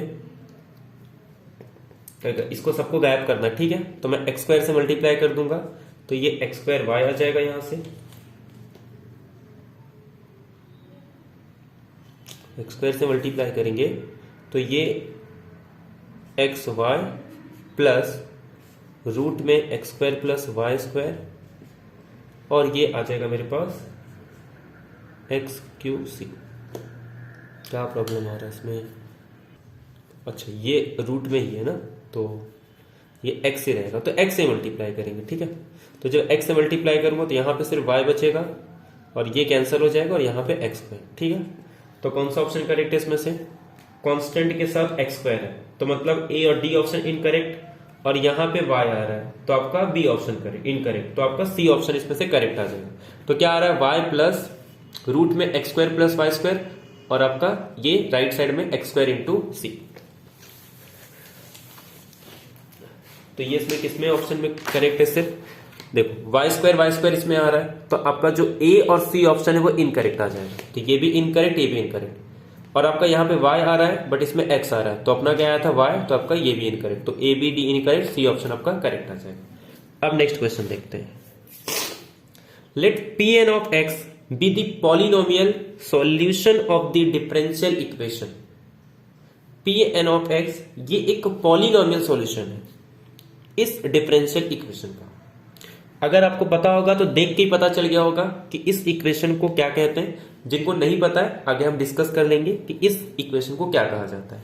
with p n of 1 is equal to 1, मतलब पॉलिनोमियल 1 पुट करेंगे तो आंसर क्या आ जाएगा 1। तो जो derivative of p n plus 2 of x minus p n of x is equal to alpha n into p n plus 1 of x. देखा जाए ना तो अगर आप कोई चीज भूल भी रहे हो तो गेट के क्वेश्चन में ना बहुत सारी चीजें दे दी जाती है, खुद ही वो दे देता है। कभी कभी सॉल्यूशन दे देता है, आपको कोई कांस्टेंट खाली बस निकालना होता है। मतलब अगर आपको नहीं भी पता है तो आप जो गिवन है उसी को देख के ये अंदाजा लगा सकते हो कि इसका सॉल्यूशन क्या होगा। ठीक है, तो कह रहा है कि देन अल्फा एन की वैल्यू क्या होगी। हो सकता है कि आपको ये फॉर्मूला, जिसने नहीं पढ़ा उसको तो नहीं पता होगा, बट जिसने पढ़ा होगा तो 5 इंपॉर्टेंट फॉर्मूले हम डिस्कस करते हैं। क्या है इक्वेशन पहले मैं आपको नाम बता दूंगा, फिर बताऊंगा कि उसमें कौन कौन से फॉर्मूले इंपॉर्टेंट होते हैं जो आपको पता होने चाहिए। ठीक है, उसी में से एक है जो अगर आपको पता है तो आप देखते इसका आंसर बता दोगे कि इसका आंसर क्या है। ठीक है, ऑप्शन भी है इसमें ऑप्शन नहीं दिया है, जबकि क्वेश्चन में आई थिंक ऑप्शन भी है, तो एक बार चेक कर लेता हूं मैं। हाँ, तो ऑप्शन में है ये, तो ऑप्शन है तो आप देख के आंसर इसका बता सकते हो। वैसे इसमें ज्यादा टाइम लगना नहीं चाहिए अगर आपको पता है तो दो टाइप के हमारे पास इक्वेशन होते हैं। ठीक है, एक को कहा जाता है बेसल इक्वेशन, एक को कहा जाता है लीजेंडर इक्वेशन। ठीक है, तो जब हम स्टर्म लिवली प्रॉब्लम पढ़ते हैं तो स्टर्म लिवली प्रॉब्लम में दो इंपॉर्टेंट हम लोग फंक्शन पढ़ते हैं। ठीक है, या फिर कह सकते हैं दो इंपॉर्टेंट इक्वेशन डिस्कस करते हैं हम लोग। एक का नाम होता है बेसल और एक का नाम होता है लीजेंडर इक्वेशन। ठीक है, एक का नाम है बेसल्स इक्वेशन और एक का नाम है लीजेंडर इक्वेशन। ठीक है, बेसल इक्वेशन क्या होता है? X square y double dash x plus x y dash plus x square minus v square y is equal to 0। Legendre equation क्या होता है? तो 1 minus x square y double dash x minus 2x y dash plus v plus 1 y is equal to 0। ठीक, कहीं पे V M जो भी लिखा हो मिले इस तरीके से मिलता है। ठीक है, ये दो इक्वेशन है हमारे पास। इसका यूज हम लोग किसके लिए करते हैं? इसमें सिंगुलर पॉइंट भी निकाल सकते हैं कि इसका सिंगुलर पॉइंट क्या है, इसमें सिंगुलर पॉइंट है। ठीक है, और दूसरी बात Sturm Liouville boundary value problem हम पढ़ते हैं कि इस डिफरेंशियल इक्वेशन को कुछ इस तरीके से लिखा जा सकता है, इसीलिए हम लोग इसको कहते हैं कि ये स्टर्म लिवली प्रॉब्लम है। dy by dx plus q of x by lambda times r of x. अगर इस फॉर्म में किसी भी डिफरेंशियल इक्वेशन को लिखा जा सकता है तो ऐसे डिफरेंशियल इक्वेशन को कहा जाता है कि ये एक स्टर्म लिवली इक्वेशन है, और ये दोनों ही स्टर्म लिवली इक्वेशन है। और आपको जो क्वेश्चन में, मैं इसके लिए बता रहा हूं कि जो क्वेश्चन में आपको गिवन है वो इस फॉर्म में नहीं दिया है, इस लीजेंडर इक्वेशन को इस फॉर्म में दिया गया है। मतलब वो एक्चुअल में स्टर्म लिवली प्रॉब्लम में ही दिया गया है। आपको क्वेश्चन बहुत ही सिंपल क्वेश्चन है, उसमें आपको कुछ यूज नहीं करना है, ना इसका सॉल्यूशन निकालना है। कुछ इंपॉर्टेंट फॉर्मूले हैं वो आपको याद है तो वो क्वेश्चन आपसे बन जाएगा। बट ये इंपॉर्टेंट था कि हो सकता है आगे के क्वेश्चन में आपको देखने को मिले। ठीक है, तो इस फॉर्म में अगर किसी भी डिफरेंशियल इक्वेशन को लिखा जा सकता है तो उसे हम लोग कहते हैं स्टर्म लिवली प्रॉब्लम। तो क्या इस फंक्शन को मैं लिख सकता हूं? तो सीधे सीधे पता चल रहा है आपको dy by dx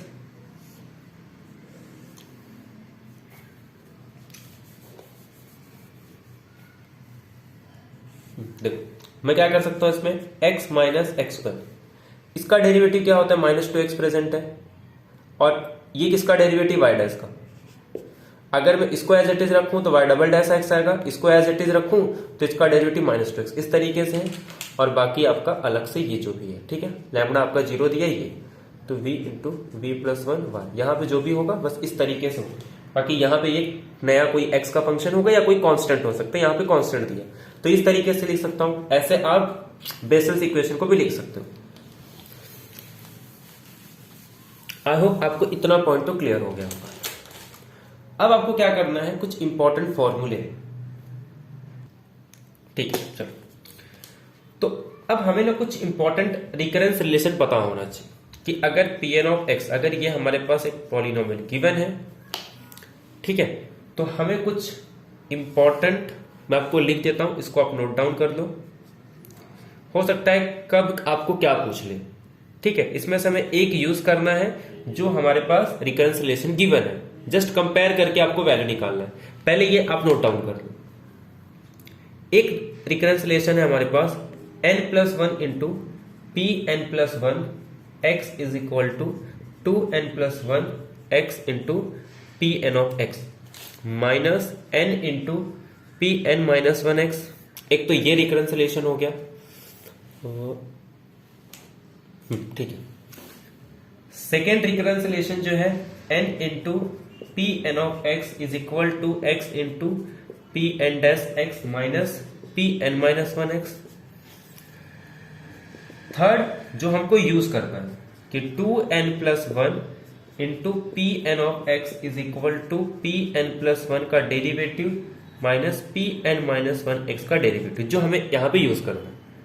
fourth p n dash x is equal to x times p n minus 1 dash x plus n times p n minus 1x। और फोर्थ है fifth 1 minus x square p n dash x is equal to n times p n minus 1 of x minus x times p n of x, ठीक है। तो ये आप note down कर लो, पांचों काफी इंपॉर्टेंट है ये। कब किसका यूज करके कुछ रिलेशन पूछ ले कुछ पता नहीं, ठीक है। अब ध्यान दो, ये वाला हमें यूज करना कि 2n+1 times p n of x is equal to p n plus 1 dash x minus p n minus 1 dash x। अब देखो क्वेश्चन पूछा क्या है कि हमें वो रिकरेंस रिलेशन कुछ गिवन है, वो कह रहा है कि ये हमारे पास गिवन दिया है कि d by d x p n plus 2 of x minus p n of x is equal to alpha n p n plus 1 of x, ठीक है।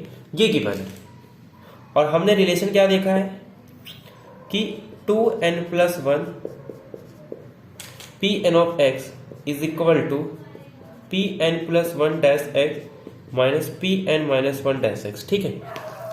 तो अगर मैं इस पी एन को n+1 से रिप्लेस कर दूं, ठीक है, तो ये क्या आ जाएगा मेरे पास पी एन प्लस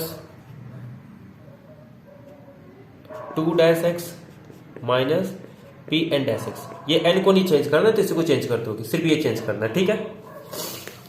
अब अगर मैं इसी को कंपेयर करूं, थोड़ा ध्यान से देखो, ये इसके जैसा दिख रहा है, ये इसके जैसा दिख रहा है और ये इसके जैसा दिख रहा है, तो अल्फा एन की वैल्यू जो आ जाएगी वो 2n+1 आ जाएगा, ठीक है।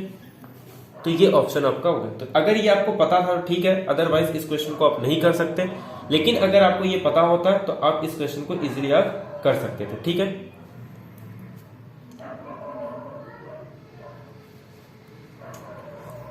सॉरी, इसमें n, अच्छा n को भी चेंज करेंगे ना, अल्फा n इसमें, तो n को अगर हम लोग चेंज करेंगे तो n के प्लेस पर 2, सॉरी यहाँ पे 3 आ जाएगा, 2n+3 आ जाएगा, ठीक है। तो आपका जो आंसर है n को जैसे ही आप n+1 से रिप्लेस करोगे तो 2n+3 आ जाएगा। तो एक्चुअल में ऑप्शन क्या क्या है हमारे पास, पहला ऑप्शन दिया था 2n, तो ये भी रॉन्ग हो जाएगा। सेकेंड ऑप्शन 2n+1 दिया तो ये भी wrong. Third option wrong. Fourth में कह रहा है 2n+3। एक्चुअल में इसको भी चेंज करेंगे, n is equal to n+1 करेंगे तो 2n+3 आ जाएगा। आई होप आपको ये पॉइंट क्लियर। ये कब पता होता है, जब आपको ये रिलेशन पता है। तो ये पांचों रिलेशन याद कर लो, हो सकता है इसमें दूसरा कोई पूछ ले, क्योंकि पिछले 2-3 साल से तो आया नहीं है, 2018 का है, तो हो सकता है पिछले पुराने क्वेश्चन का ये तो रिपीट तो नहीं करेगा नेट के जैसा, तो गेट में हो सकता है आपको कोई और चेंज करके दे दे।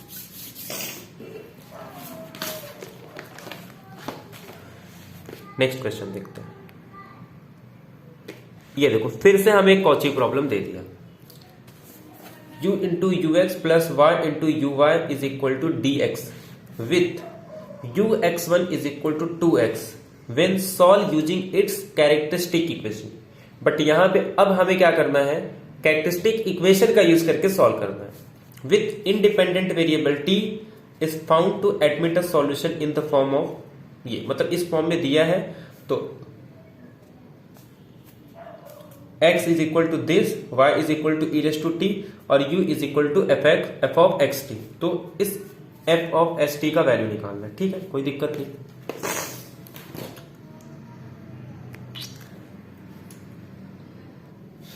तो हमें क्या करना है, कैरेक्टरिस्टिक इक्वेशन का यूज करके इसको सॉल्व करना है। पहले सबसे पहले गिवन क्या है हम वो लिख देते हैं।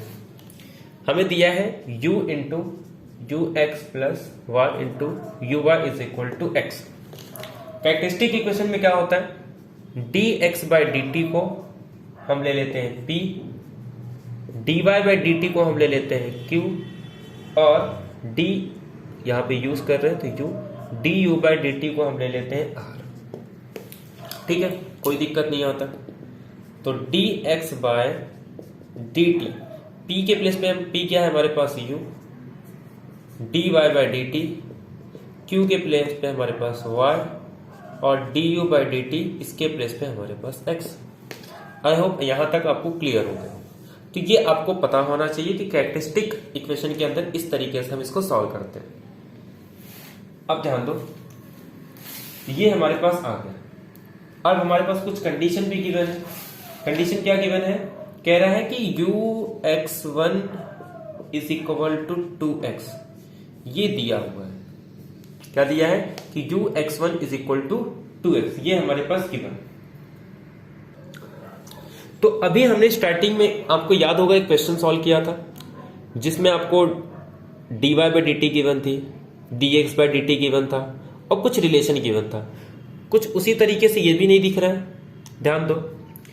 एक तरफ दे रहा है dx by D t, du by D t, dx by D t u और du by D t is equal to x।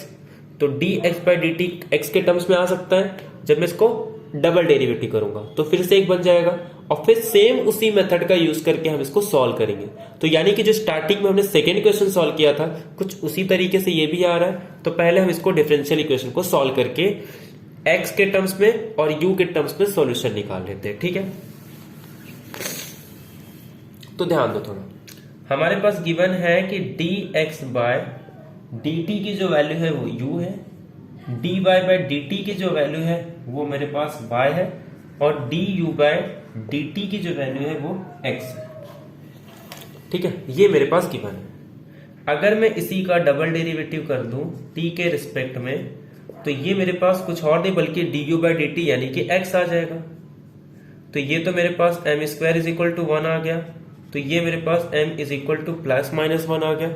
तो देयरफॉर जो सॉल्यूशन आ जाएगा x ऑफ t की वैल्यू वो मेरे पास क्या आ जाएगा, एक रूट प्लस और एक रूट माइनस, तो ई रेस टू टी आ जाएगा और एक b e raise to minus t आ जाएगा। आई होप यहां तक कोई दिक्कत नहीं। और इस x को जैसे t के रिस्पेक्ट में करूंगा तो u मिल जाएगा, तो जो u ऑफ t आ जाएगा मेरे पास, u ऑफ t क्या आ जाएगा, मतलब उसको डिफरेंशिएट करेंगे t के रिस्पेक्ट में, तो ये a e raise to t minus b e raise to minus t, तो ये मेरे पास आ गया u का सॉल्यूशन। तो ये हमारे पास कुछ आ गया, यहां तक कोई दिक्कत नहीं। तो हमें क्या करना है, यहां पे ध्यान दो, हमें जो वैल्यू निकालनी है a और b की वैल्यू को एलिमिनेट करना है। पहला अप्रोच तो अपना यही है कि किसी तरीके से मैं a b को एलिमिनेट कर दूं, ठीक है। और जो क्वेश्चन में पूछा है एक्चुअल में वो कह रहा है कि u जो है वो कुछ x और t के टर्म्स में आना चाहिए, u x और t के टर्म्स में आना चाहिए। तो वो u की वैल्यू होगी क्या, ये हमें कैलकुलेट करना है, ठीक है। तो u कैलकुलेट करना है, इसका मतलब किसी भी तरीके से हमें a और b की वैल्यू निकालनी है। अगर a और b की वैल्यू आ जाएगी, एक काम करो, पहले देखो कुछ एलिमिनेट हो रहा है तो कुछ एलिमिनेट नहीं हो रहा है। इसका रीजन क्या है, क्योंकि सब में ई रेस टू टी दिया है और e raise to minus T दिया है, तो मतलब कोई ऑप्शन आपका एलिमिनेट तो नहीं हो रहा है। तो इसका मतलब कोई भी ऑप्शन आपका एलिमिनेट तो नहीं होगा। तो जस्ट हमें a और b की वैल्यू कैलकुलेट करनी। अब इसके लिए हम देखो क्या करेंगे, हमारे पास ये भी तो गिवन है। अगर मैं इसको सॉल्व करूं तो इससे क्या मिलेगा, मैंने इसका यूज कर लिया, इसका यूज किया, इसका यूज अभी तक नहीं किया, अब मैं इसका यूज करने जा रहा हूं। देखो इसका यूज कैसे करेंगे, अगर मैं इसको सॉल्व करूं तो ये मेरे पास dy by y is equal to d t, ये मेरे पास आ जाएगा log y इज इक्वल टू टी प्लस सी, ये मेरे पास आ जाएगा y इज इक्वल टू, एक काम करता हूं इसको एक नया कांस्टेंट c दे देता हूं और e रेस टू टी, इस तरीके से आ जाएगा। कोई दिक्कत यहां तक नहीं।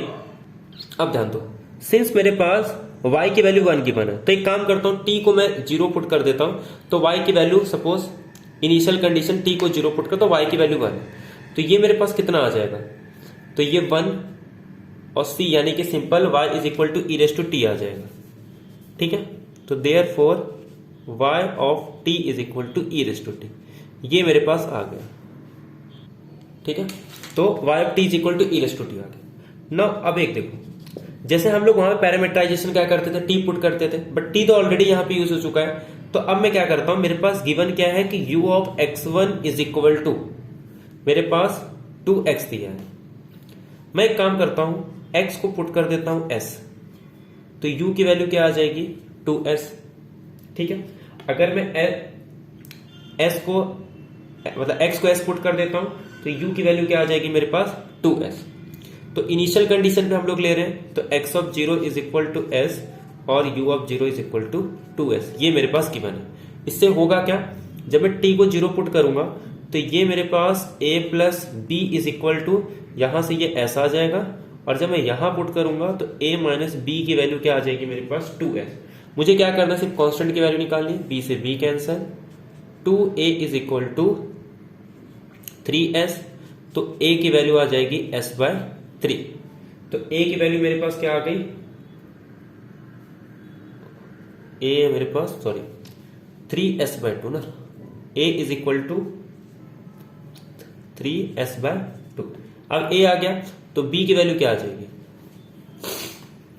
अब मैं इसको हटा देता हूं, a की वैल्यू मेरे पास 3s बाय 2 आ गई, और अगर मैं इसको माइनस कर दूं तो यहां से मेरे पास a कैंसिल आ जाएगा, और ये माइनस माइनस प्लस यानी कि 2b और is equal to s minus 2s, तो ये आ जाएगा माइनस s, तो therefore b is equal to minus s by 2। तो मुझे a की वैल्यू मिल गई 3s बाय 2 और b की वैल्यू मिल गई माइनस s बाय 2। तो एक्चुअल में हमें यही तो कैलकुलेट करना था। हो गया क्वेश्चन। तो a को हम लोग क्या पुट कर देंगे, a को पुट कर देंगे 3 by 2s e raise to t, और b को हम लोग पुट कर देंगे माइनस, यानी कि ये हो जाएगा plus s e raise to minus t, और इसी को उसने डिफाइन किया गया है f ऑफ एस टी। तो कौन सा ऑप्शन करेक्ट होगा, चेक कर सकते हैं हम लोग कि प्लस का साइन है, ये तो e raise to t minus t सब में है, 3 बाय 2 और s by 2, 3 by 2 s by 2। तो देखते हैं हमारा कौन सा ऑप्शन करेक्ट है इसमें से। तो पहली बात तो सब में जिसमें प्लस होगा वही करेक्ट होगा, ये ऑप्शन रॉन्ग, और 3 बाय 2s और 1 बाय 2s, तो ई रेस टू, ये भी आप चेक कर सकते हो सकता है हमने पहले क्या लिया है, हमने क्या लिया था पहले, ठीक है, तो एक बार आप चेक कर सकते हैं हम लोग ने पहले क्या लिया था, हम लोग ने प्लस वाला पहले लिया था। ठीक है, तो 3 बाय 2 और ये माइनस वाला, हाँ, तो ये ऑप्शन इसमें से अपना करेक्ट आ जाएगा। ठीक है, अब नेक्स्ट क्वेश्चन देखो। अच्छा, ये क्वेश्चन डिफरेंशियल इक्वेशन का नहीं है, ये क्वेश्चन लैपलास इक्वेशन का। ठीक है, इफ द लैपलास ट्रांसफॉर्म, और वो भी इतना सिंपल वाला दे दिया है, कुछ हार्ड भी नहीं दिया, आप ओरली इसको कर सकते हो। मैंने आपको बताया भी था कि लैपलास कुछ स्टैंडर्ड फॉर्मूला आपको पता होना चाहिए। अब इसमें देखो क्या क्या है, y of s is equal to, ये y ऑफ t का लैपलास है, आपको क्या निकालना है, y of 0 plus y dash 0 निकालना है ना, आपको y ऑफ s यानी कि किसी का लैपलास आपको दिया है 5 by 2 into 1 upon s minus 1 plus sorry minus 2 upon s minus 2 plus 1 upon 2 s minus 3। अब मुझे क्या निकालना है, अगर y ऑफ t निकालना है तो मैं सब जगह इनवर्स लगा दूंगा, तो ये मेरे पास y of t is equal to 5 by 2 बाहर आ जाएगा क्योंकि लिनियरिटी प्रॉपर्टी होल्ड होती है इसमें, तो इसका इनवर्स निकालूंगा, तो -2 इसका इनवर्स निकालूंगा, प्लस 1/2 इसका इनवर्स निकालना है। अब ये किसका लैप्लास है आप बताओ। मैंने आपको एक प्रॉपर्टी बताया था, एक तो उसका यूज करना है। t का लैप्लास होता है 1/s, मैंने आपको ये भी बताया था, सॉरी t नहीं, 1 का लैप्लास होता है 1/s। सीधे सीधे किसमें पुट कर दो, e⁻as में, ठीक है। इसमें अगर 0 पुट कर दोगे तो आपको मिल जाता है। तो 1 का 1/s और किसी भी f ऑफ t के साथ अगर e⁻at को कर दोगे तो इसका लैप्लास निकालो f ऑफ s, तो जस्ट उसी को f of s minus a कर दो। तो इसमें क्या किया है, s-1 किया है, तो इसका मतलब ये क्या आ जाएगा, मतलब सिर्फ e आ जाएगा। तो ये इसके प्लेस पे मैं सिंपल क्या लिख सकता हूं, तो सिंपल क्या आएगा, सिर्फ e का 1 पावर आएगा। सेकेंड, इसमें 2 है तो ये e⁻2t आएगा, इसमें 3 है तो e⁻3t आएगा। तो सिंपल है, इसमें आपको कुछ अलग से नहीं करना था, एक एक फाइंड नहीं करना, बस ये हो गया। अब आपको पूछा क्या है कि एक बार 0 पुट करना है और एक बार इसका डेरिवेटिव 0 पुट करना है। तो जब मैं इसका u' निकालूंगा तो ये तो एज इट इज रहेगा 5/2 e⁻t -2, फिर 2 आ जाएगा e⁻2t, यहाँ पे 3 है तो ये 3/2 e⁻3t। अब आपको क्या करना है, 0 पुट करना है, तो दोनों को प्लस कर दो। इसमें 0 पुट कर दूं तो दोनों 1, 5/2 मतलब 2.5 आंसर आ जाएगा, ठीक है। उसके बाद देखो यहां पे माइनस में ये तो 1 आ जाएगा, -4 -2 -6 आंसर आ जाएगा। ये आपका 1 हाफ मतलब 0.5 1.5 यानी कि 2, तो 7 - 6 यानी कि आंसर आपका 1 आ जाएगा, ठीक है। तो लैप्लास का क्वेश्चन था, बहुत ही सिंपल, इनवर्स लैप्लास आपको जस्ट फाइंड आउट करना था। चलो नेक्स्ट क्वेश्चन करते हैं हम लोग। तो आपका सीधा इसका आंसर क्या आ जाएगा, 1। नेक्स्ट क्वेश्चन क्या कह रहा है कि कितने number of regular singular point है। अब बताओ इससे अच्छा क्वेश्चन क्या होगा। तीसरी बार हम लोग इस टाइप का कर रहे हैं। आपको रेगुलर सिंगुलर पॉइंट निकालना है। मैंने आपको रेगुलर सिंगुलर पॉइंट का डेफिनेशन भी बता दिया है। जिस पॉइंट पे, पहले तो ये चेक करो किस पॉइंट पे फंक्शन एनालिटिक नहीं है, उसके बाद रेगुलर सिंगुलर पॉइंट आपको चेक करना है, तो उसी पॉइंट को चेक कर लो उसमें से कौन सा रेगुलर सिंगुलर पॉइंट है। कैसे निकालते वो भी पता है। चलो देखते क्या करते हैं इसमें।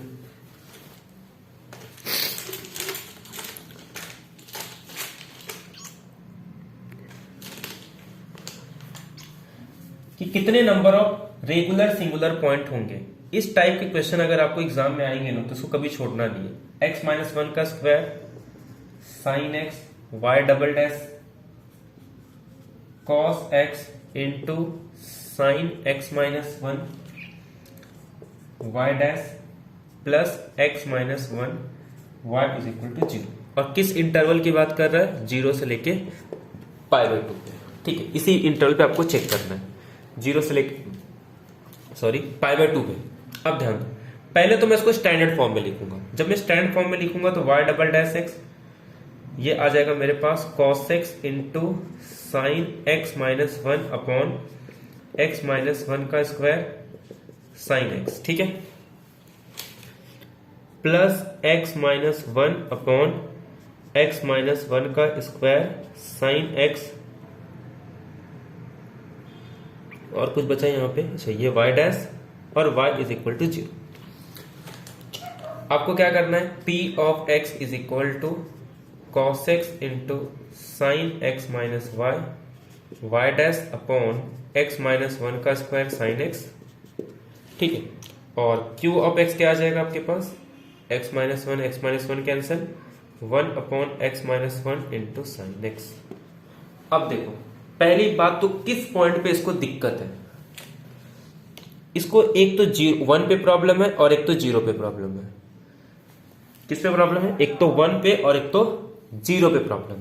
हमें क्या निकालना है, रेगुलर सिंगुलर पॉइंट, ठीक है। चलो अब ध्यान से देखो, आपको देखने में तो ऐसा लग रहा होगा कि जब मैं यहां पे x-1 से इसको मल्टीप्लाई करूंगा तो शायद इस पे ये कैसा हो, ये सिंगुलर पॉइंट ना, मतलब ये सिंगुलर पॉइंट है। अब ध्यान दो इसको हम लोग कैसे करेंगे। आई होप आपको p ऑफ x क्लियर हो गया, q ऑफ x क्लियर हो गया। तो अब हम लोग चेक करते हैं कि किस पॉइंट पे इसको दिक्कत है। तो हमें सीधे सीधे दिख रहा है एक तो 0 और एक तो 1, यहां पे भी एक तो 0 और एक तो 1। पहले हम लोग p ऑफ 0 और 1 पे देख लेते हैं, ठीक है। तो 1 पहले हम लोग क्या चेक करते हैं, limit x tending to 1 x minus 1 p of x। p of x क्या है मेरे पास, अब ध्यान दो यहां पे ये cos x sin x upon sin x, और दूसरा क्या आ जाएगा sin x माइनस 1 अपॉन, यहां पे देखो एक x माइनस 1 है ना, इसको एक को यहीं रखो, एक को यहां लेके आ जाओ, ठीक है। अब इससे होगा क्या कि ये जो x माइनस 1 है, x माइनस 1 ये पूरा कैंसल हो जाएगा, ठीक है। तो लिमिट x टेंडिंग टू 1, और ये सिंपल tan x है, और ये आपका sin x minus 1 upon x minus, ठीक है। अब चाहूं तो मैं x माइनस 1 को कुछ u पुट कर सकता हूं, तो ये मेरे पास क्या हो जाएगा u टेंडिंग टू 0,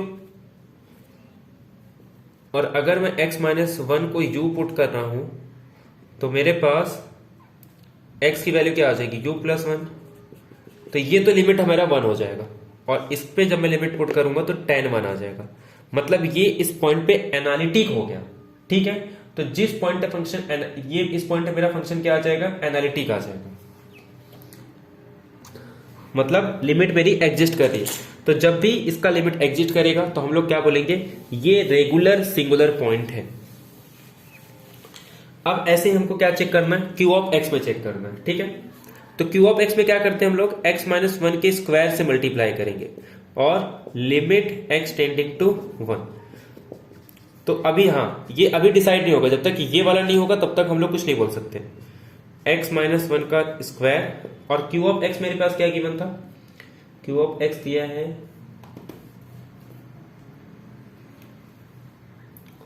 देखो, एक तो x माइनस 1 पहले से था, तो ये सिंपल मेरे पास आ जाएगा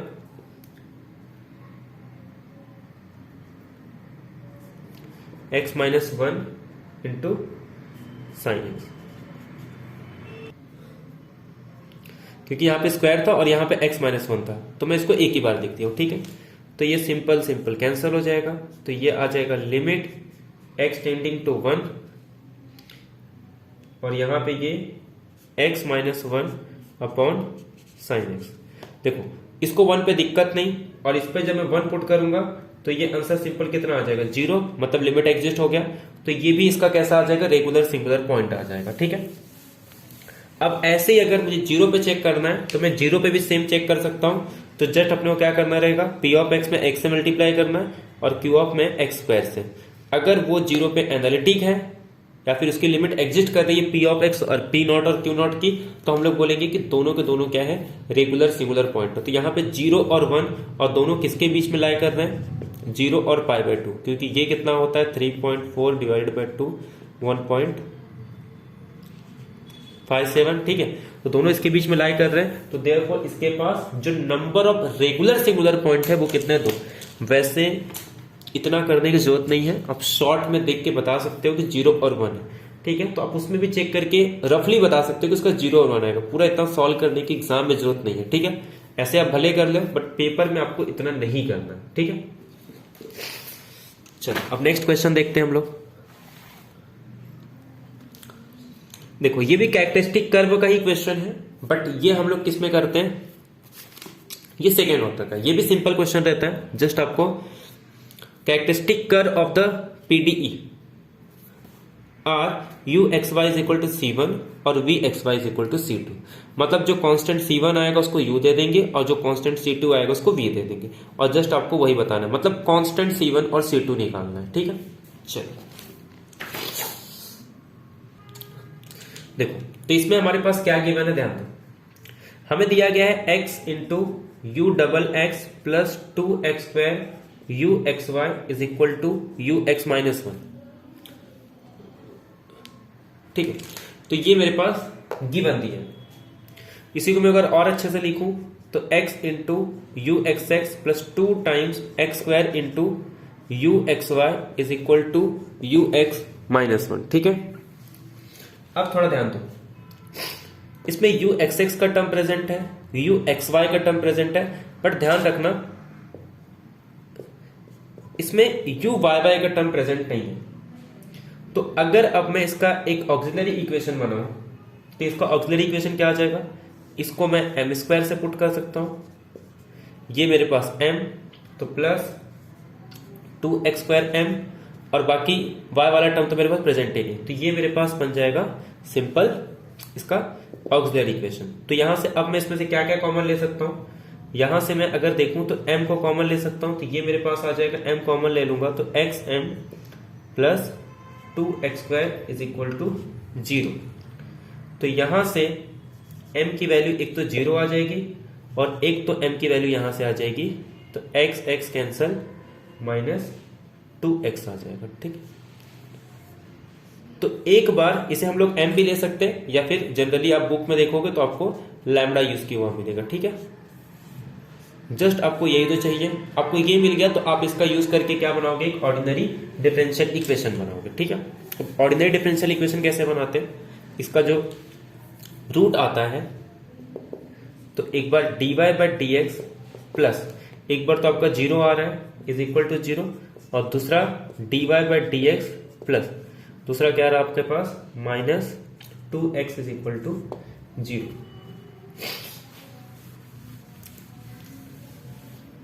अगर आप इसको सॉल्व करोगे तो dy by dx is equal to 0, तो यहां से आपके सामने आ जाएगा dy इज इक्वल टू 0, तो y से यहां पे आपको एक कांस्टेंट मिल जाएगी। अब उसमें यही कहा है कि पहले कांस्टेंट को हम लोग क्या बोल देंगे, क्या कहा है कि पहले कांस्टेंट को हमको यूज करना है u, तो आपका जो u आ जाएगा y। तो देख लो u y किस में है, ठीक है, कुछ भी यूज कर सकते हो, y किसी में नहीं है तो सेकेंड वाले में, तो एक काम करो इसको v दिया है इसमें तो इसको v यूज कर दो, सेकेंड से जो बनेगा जो सेकेंड से जो कांस्टेंट आएगा उसको हम लोग x दे देंगे, अरे सॉरी उसको हम लोग u दे देंगे, कोई दिक्कत नहीं इसमें। तो dy by dx is equal to 2x, dy is equal to 2x into dx, यहां से आ जाएगा y x स्क्वायर बाई 2, तो 2 से 2 cancel, x square plus c, तो देयरफॉर यहां से c की वैल्यू आ जाएगी y माइनस एक्स स्क्वायर। ठीक है, तो ये आपका हो जाएगा। अगर कांस्टेंट में एक्चुअली पहले एक्स स्क्वायर है तो कांस्टेंट को तो हम लोग नया कांस्टेंट भी दे सकते हैं, तो एक्स स्क्वायर माइनस वाई, तो जो सेकेंड वाला आपका आ रहा है वो एक्स स्क्वायर माइनस वाई आ रहा है, क्योंकि कांस्टेंट को तो हम लोग चेंज कर सकते हैं। ठीक है, तो मेरे पास u की जो वैल्यू आ गई वो एक्स स्क्वायर माइनस वाई आ गया, और v जो आ गया y। ये आप ऑप्शन को देख के इसको देख सकते हो, तो ये सिर्फ ऑप्शन ए ऑप्शन करेक्ट है, तो आपका जो ए ऑप्शन आ रहा है वो करेक्ट आ रहा है।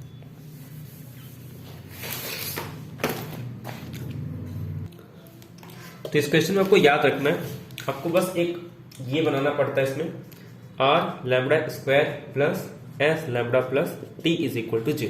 आपको r भी पता है, आपको s भी पता है, आपको t भी पता है। r u x x का coefficient, s u x y का कोएफिशिएंट, t किसका है u y y का कोएफिशिएंट। जस्ट आप इसको सॉल्व करो, इसका जो रूट आएगा आपको उस ऑर्डिनरी डिफरेंशियल इक्वेशन को सॉल्व करना है, dy by d x plus m1 और dy by d x plus m2, उसको सॉल्व करो, उससे जो कांस्टेंट आएगी, बाकी जो क्वेश्चन पूछा है उसी के अकॉर्डिंग आप उसको कर सकते हो। ठीक है, बाकी अब इसमें दो क्वेश्चन है। एक में कह रहा है कि A एक 3x3 मैट्रिक्स है, क्योंकि ऑलरेडी टाइम हो चुका है, तो A एक 3x3 मैट्रिक्स है with a real entry if 3 solution of the linear system of differential equation, ठीक है, आर गिवन बाय, तो then the sum of the diagonal entries of A is equal to, क्या होगा इसमें से। Question में क्या कह रहा है कि A जो है मेरे पास एक 3x3 ऑर्डर का मैट्रिक्स है, एंट्री सारे रियल, और कह रहा है जो उसके 3 सॉल्यूशन होंगे, ये जो system of linear differential equation इसके जो 3 सॉल्यूशन है वो मेरे पास गिवन।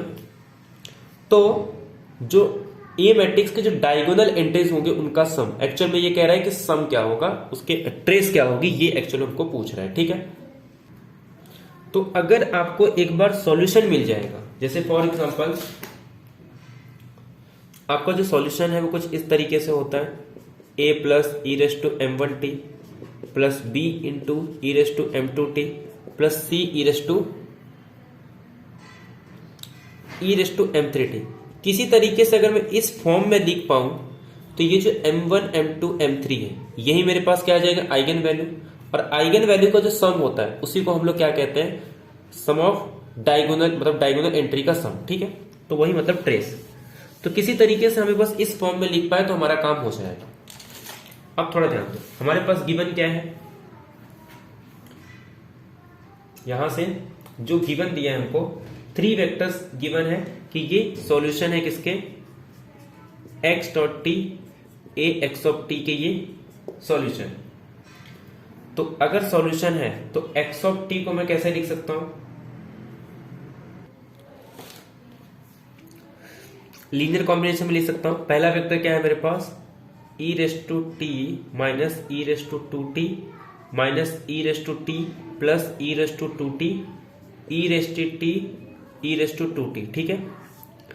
फिर सेकेंड क्या कह रहा है, बी सेकेंड में है e raise to minus two t minus e raise to minus t e raise to two t minus e raise to minus t e raise to two t और plus e raise to minus t plus c is equal to e raise to minus t plus two e raise to t e raise to minus t minus two e raise to t और minus e raise to minus t plus two e raise to t, ठीक है। अब चलो ध्यान दो इसमें, अब इसमें हम लोग क्या करेंगे, अपने को सिर्फ क्या करना है, ये e raise to t e raise to t two इसमें दिखने में डिफरेंट, अपने को जस्ट यही तो पूरा कॉमन लेना है। तो मैं क्या करूंगा, देखो इसमें मैं इसमें से क्या क्या कॉमन ले सकता हूं, पहले वो देखते हैं। ई रेस टू टी यहां पे है, ठीक है, और ई रेस टू टी यहां पे है। तो मैं इसको कैसे लिख सकता हूं, यहां पे ई रेस टू टी को अगर मैं कॉमन ले लूं तो यहां से क्या आ जाएगा, ये ए प्लस यहां से क्या आ जाएगा, ये 2c आ जाएगा, कोई दिक्कत नहीं यहां पे।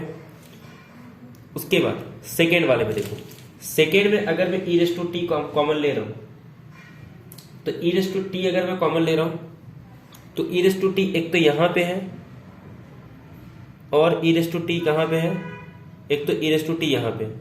तो यहां से जब मैं ई रेस टू टी को कॉमन लूंगा तो ये आ जाएगा मेरे पास माइनस a1 और जब यहां से ई रेस टू टी को कॉमन ले लूंगा तो ये आ जाएगा माइनस 2c।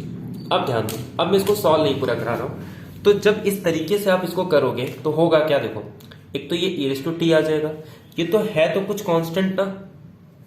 सेकेंड क्या आ जाएगा, ई रेस टू माइनस टी, ये तो कुछ होगा कांस्टेंट। दूसरा क्या आ जाएगा, ई raise to two T.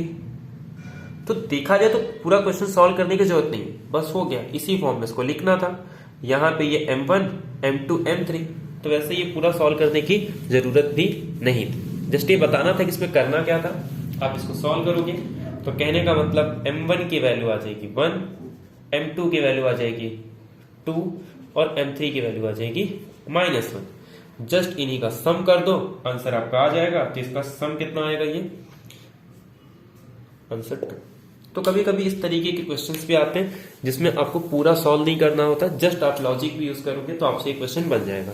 Actual में गेट चाहता भी नहीं है कि आप पूरा सॉल्व करो, भले आपको इसका पूरी थ्योरी पता हो लेकिन आपको पूरी थ्योरी सॉल्व करने की जरूरत नहीं है, आपको जस्ट लॉजिक लगाना है। आपको अगर इसको सॉल्व करना है तो बाद में सॉल्व करो, बट एग्जाम के टाइम में आप जस्ट इसका आंसर दे दें। अब बस एक लास्ट क्वेश्चन बचा है, इसी क्वेश्चंस को करके हम लोग आज का इस लेक्चर एंड करते हैं। फिर नेक्स्ट लेक्चर में हम लोग ग्रुप थ्योरी के क्वेश्चंस को डिस्कस करेंगे, ठीक है।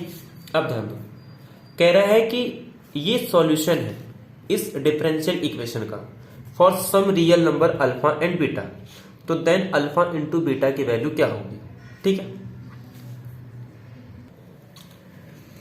अब एक बात बताओ, अगर ये इसका सॉल्यूशन है, क्या कह रहा है कि y is equal to e raise to minus x square, ये सॉल्यूशन है। अगर ये सॉल्यूशन है तो इसका मतलब ये सेटिस्फाई करेगा। देखो e raise to minus x square अगर ये इस डिफरेंशियल इक्वेशन का सॉल्यूशन है तो इसका मतलब ये इसको सेटिस्फाई करेगा।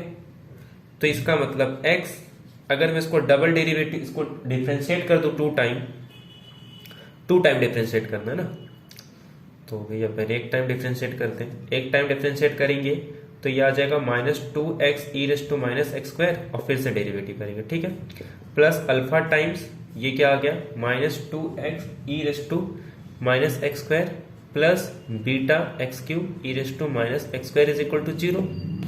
ठीक है, अब x -2 को बाहर ले लेता हूं, x को ऐसे ही रखूंगा तो इसका फिर से -2x स्क्वायर और e raise to minus x square. ठीक है, -2 कॉमन है और जब इसका डेरिवेटिव ले लूंगा तो x का 1 तो e raise to minus x square आ जाएगा। ठीक है,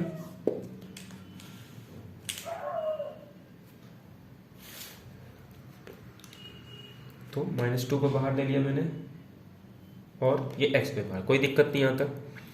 और ये आ जाएगा -2 alpha x e raise to minus x square plus b x cube e raise to minus x square is equal to 0। एक चीज देख रहे हो, यहाँ पे भी e raise to minus x square, यहाँ पे भी e raise to minus x square, यहाँ पे भी e raise to minus x square, यहाँ पे भी e raise to minus x square.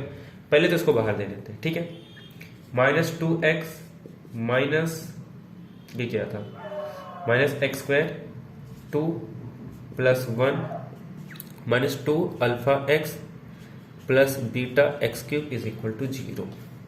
कुछ और बाहर आ रहा है तो उसको ही बाहर ले लेता हूं। यहाँ पे एक x दिख रहा है, यहाँ पे एक x दिख रहा है, यहाँ पे एक x दिख रहा है, तो मैं एक काम करता हूँ x को भी कॉमन ले लेता हूँ। जरूरत है वैसे, पहले देखते हैं जरूरत भी है कि नहीं इसकी। तो ये माइनस माइनस प्लस 2 2 जा 4x क्यूब। ठीक है, -2x -2 alpha x plus beta x cube. ठीक है, अब ध्यान दो, यहां से मैं एक्स क्यूब कॉमन अगर लेता हूं तो यहां से ये आ जाएगा मेरे पास बीटा प्लस 4। यहां से अगर मैं -2x कॉमन लेता हूं तो यहां पे मेरे पास आ जाएगा alpha plus 1 is equal to 0। ठीक है, कोई जरूरत नहीं, ये 0 से कंपेयर करेंगे तो अल्फा की वैल्यू -1 आ जाएगी और बीटा की वैल्यू यहां से -4 आ जाएगी। और आपको पूछा क्या है, अल्फा इंटू बीटा पूछा है, तो माइनस माइनस प्लस यानी कि 4 आंसर आ जाएगा। ठीक है, तो आपका जो आंसर है वो -1 इंटू -4 यानी कि 4 आ जाएगा। तो इस तरीके से जब आपको सॉल्यूशन गिवन है तो इसका मतलब उस डिफरेंशियल इक्वेशन को वो सेटिस्फाई करेगा, तो जस्ट उसी में पुट करके कैलकुलेशन करके आपका आंसर आ गया। तो आई होप आपको ये वीडियो पसंद आया होगा। सारे क्वेश्चन हमने 2017 के और 2018 के सारे क्वेश्चन सॉल्व कर दिए। तो आगे आने वाले 2 दिन में हम लोग ट्राई करेंगे कि एक एलपीपी का वीडियो आ जाए और एक मॉडर्न अलजेब्रा का, जिससे आपको मॉडर्न अलजेब्रा के और एलपीपी के भी क्वेश्चंस आपको मिल जाए। बाकी रियल के भी काफी हो चुके हैं और आपने काफी अच्छी तैयारी की होगी।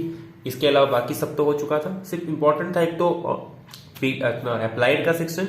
एक वीडियो में हम एलपीपी डिस्कस कर लेंगे और एक वीडियो में मॉडर्न अलजेब्रा, जिससे कि आपको काफी यूजफुल रहेगा। ठीक है, तो मिलते हैं नेक्स्ट लेक्चर में। Thank you very much, have a nice day.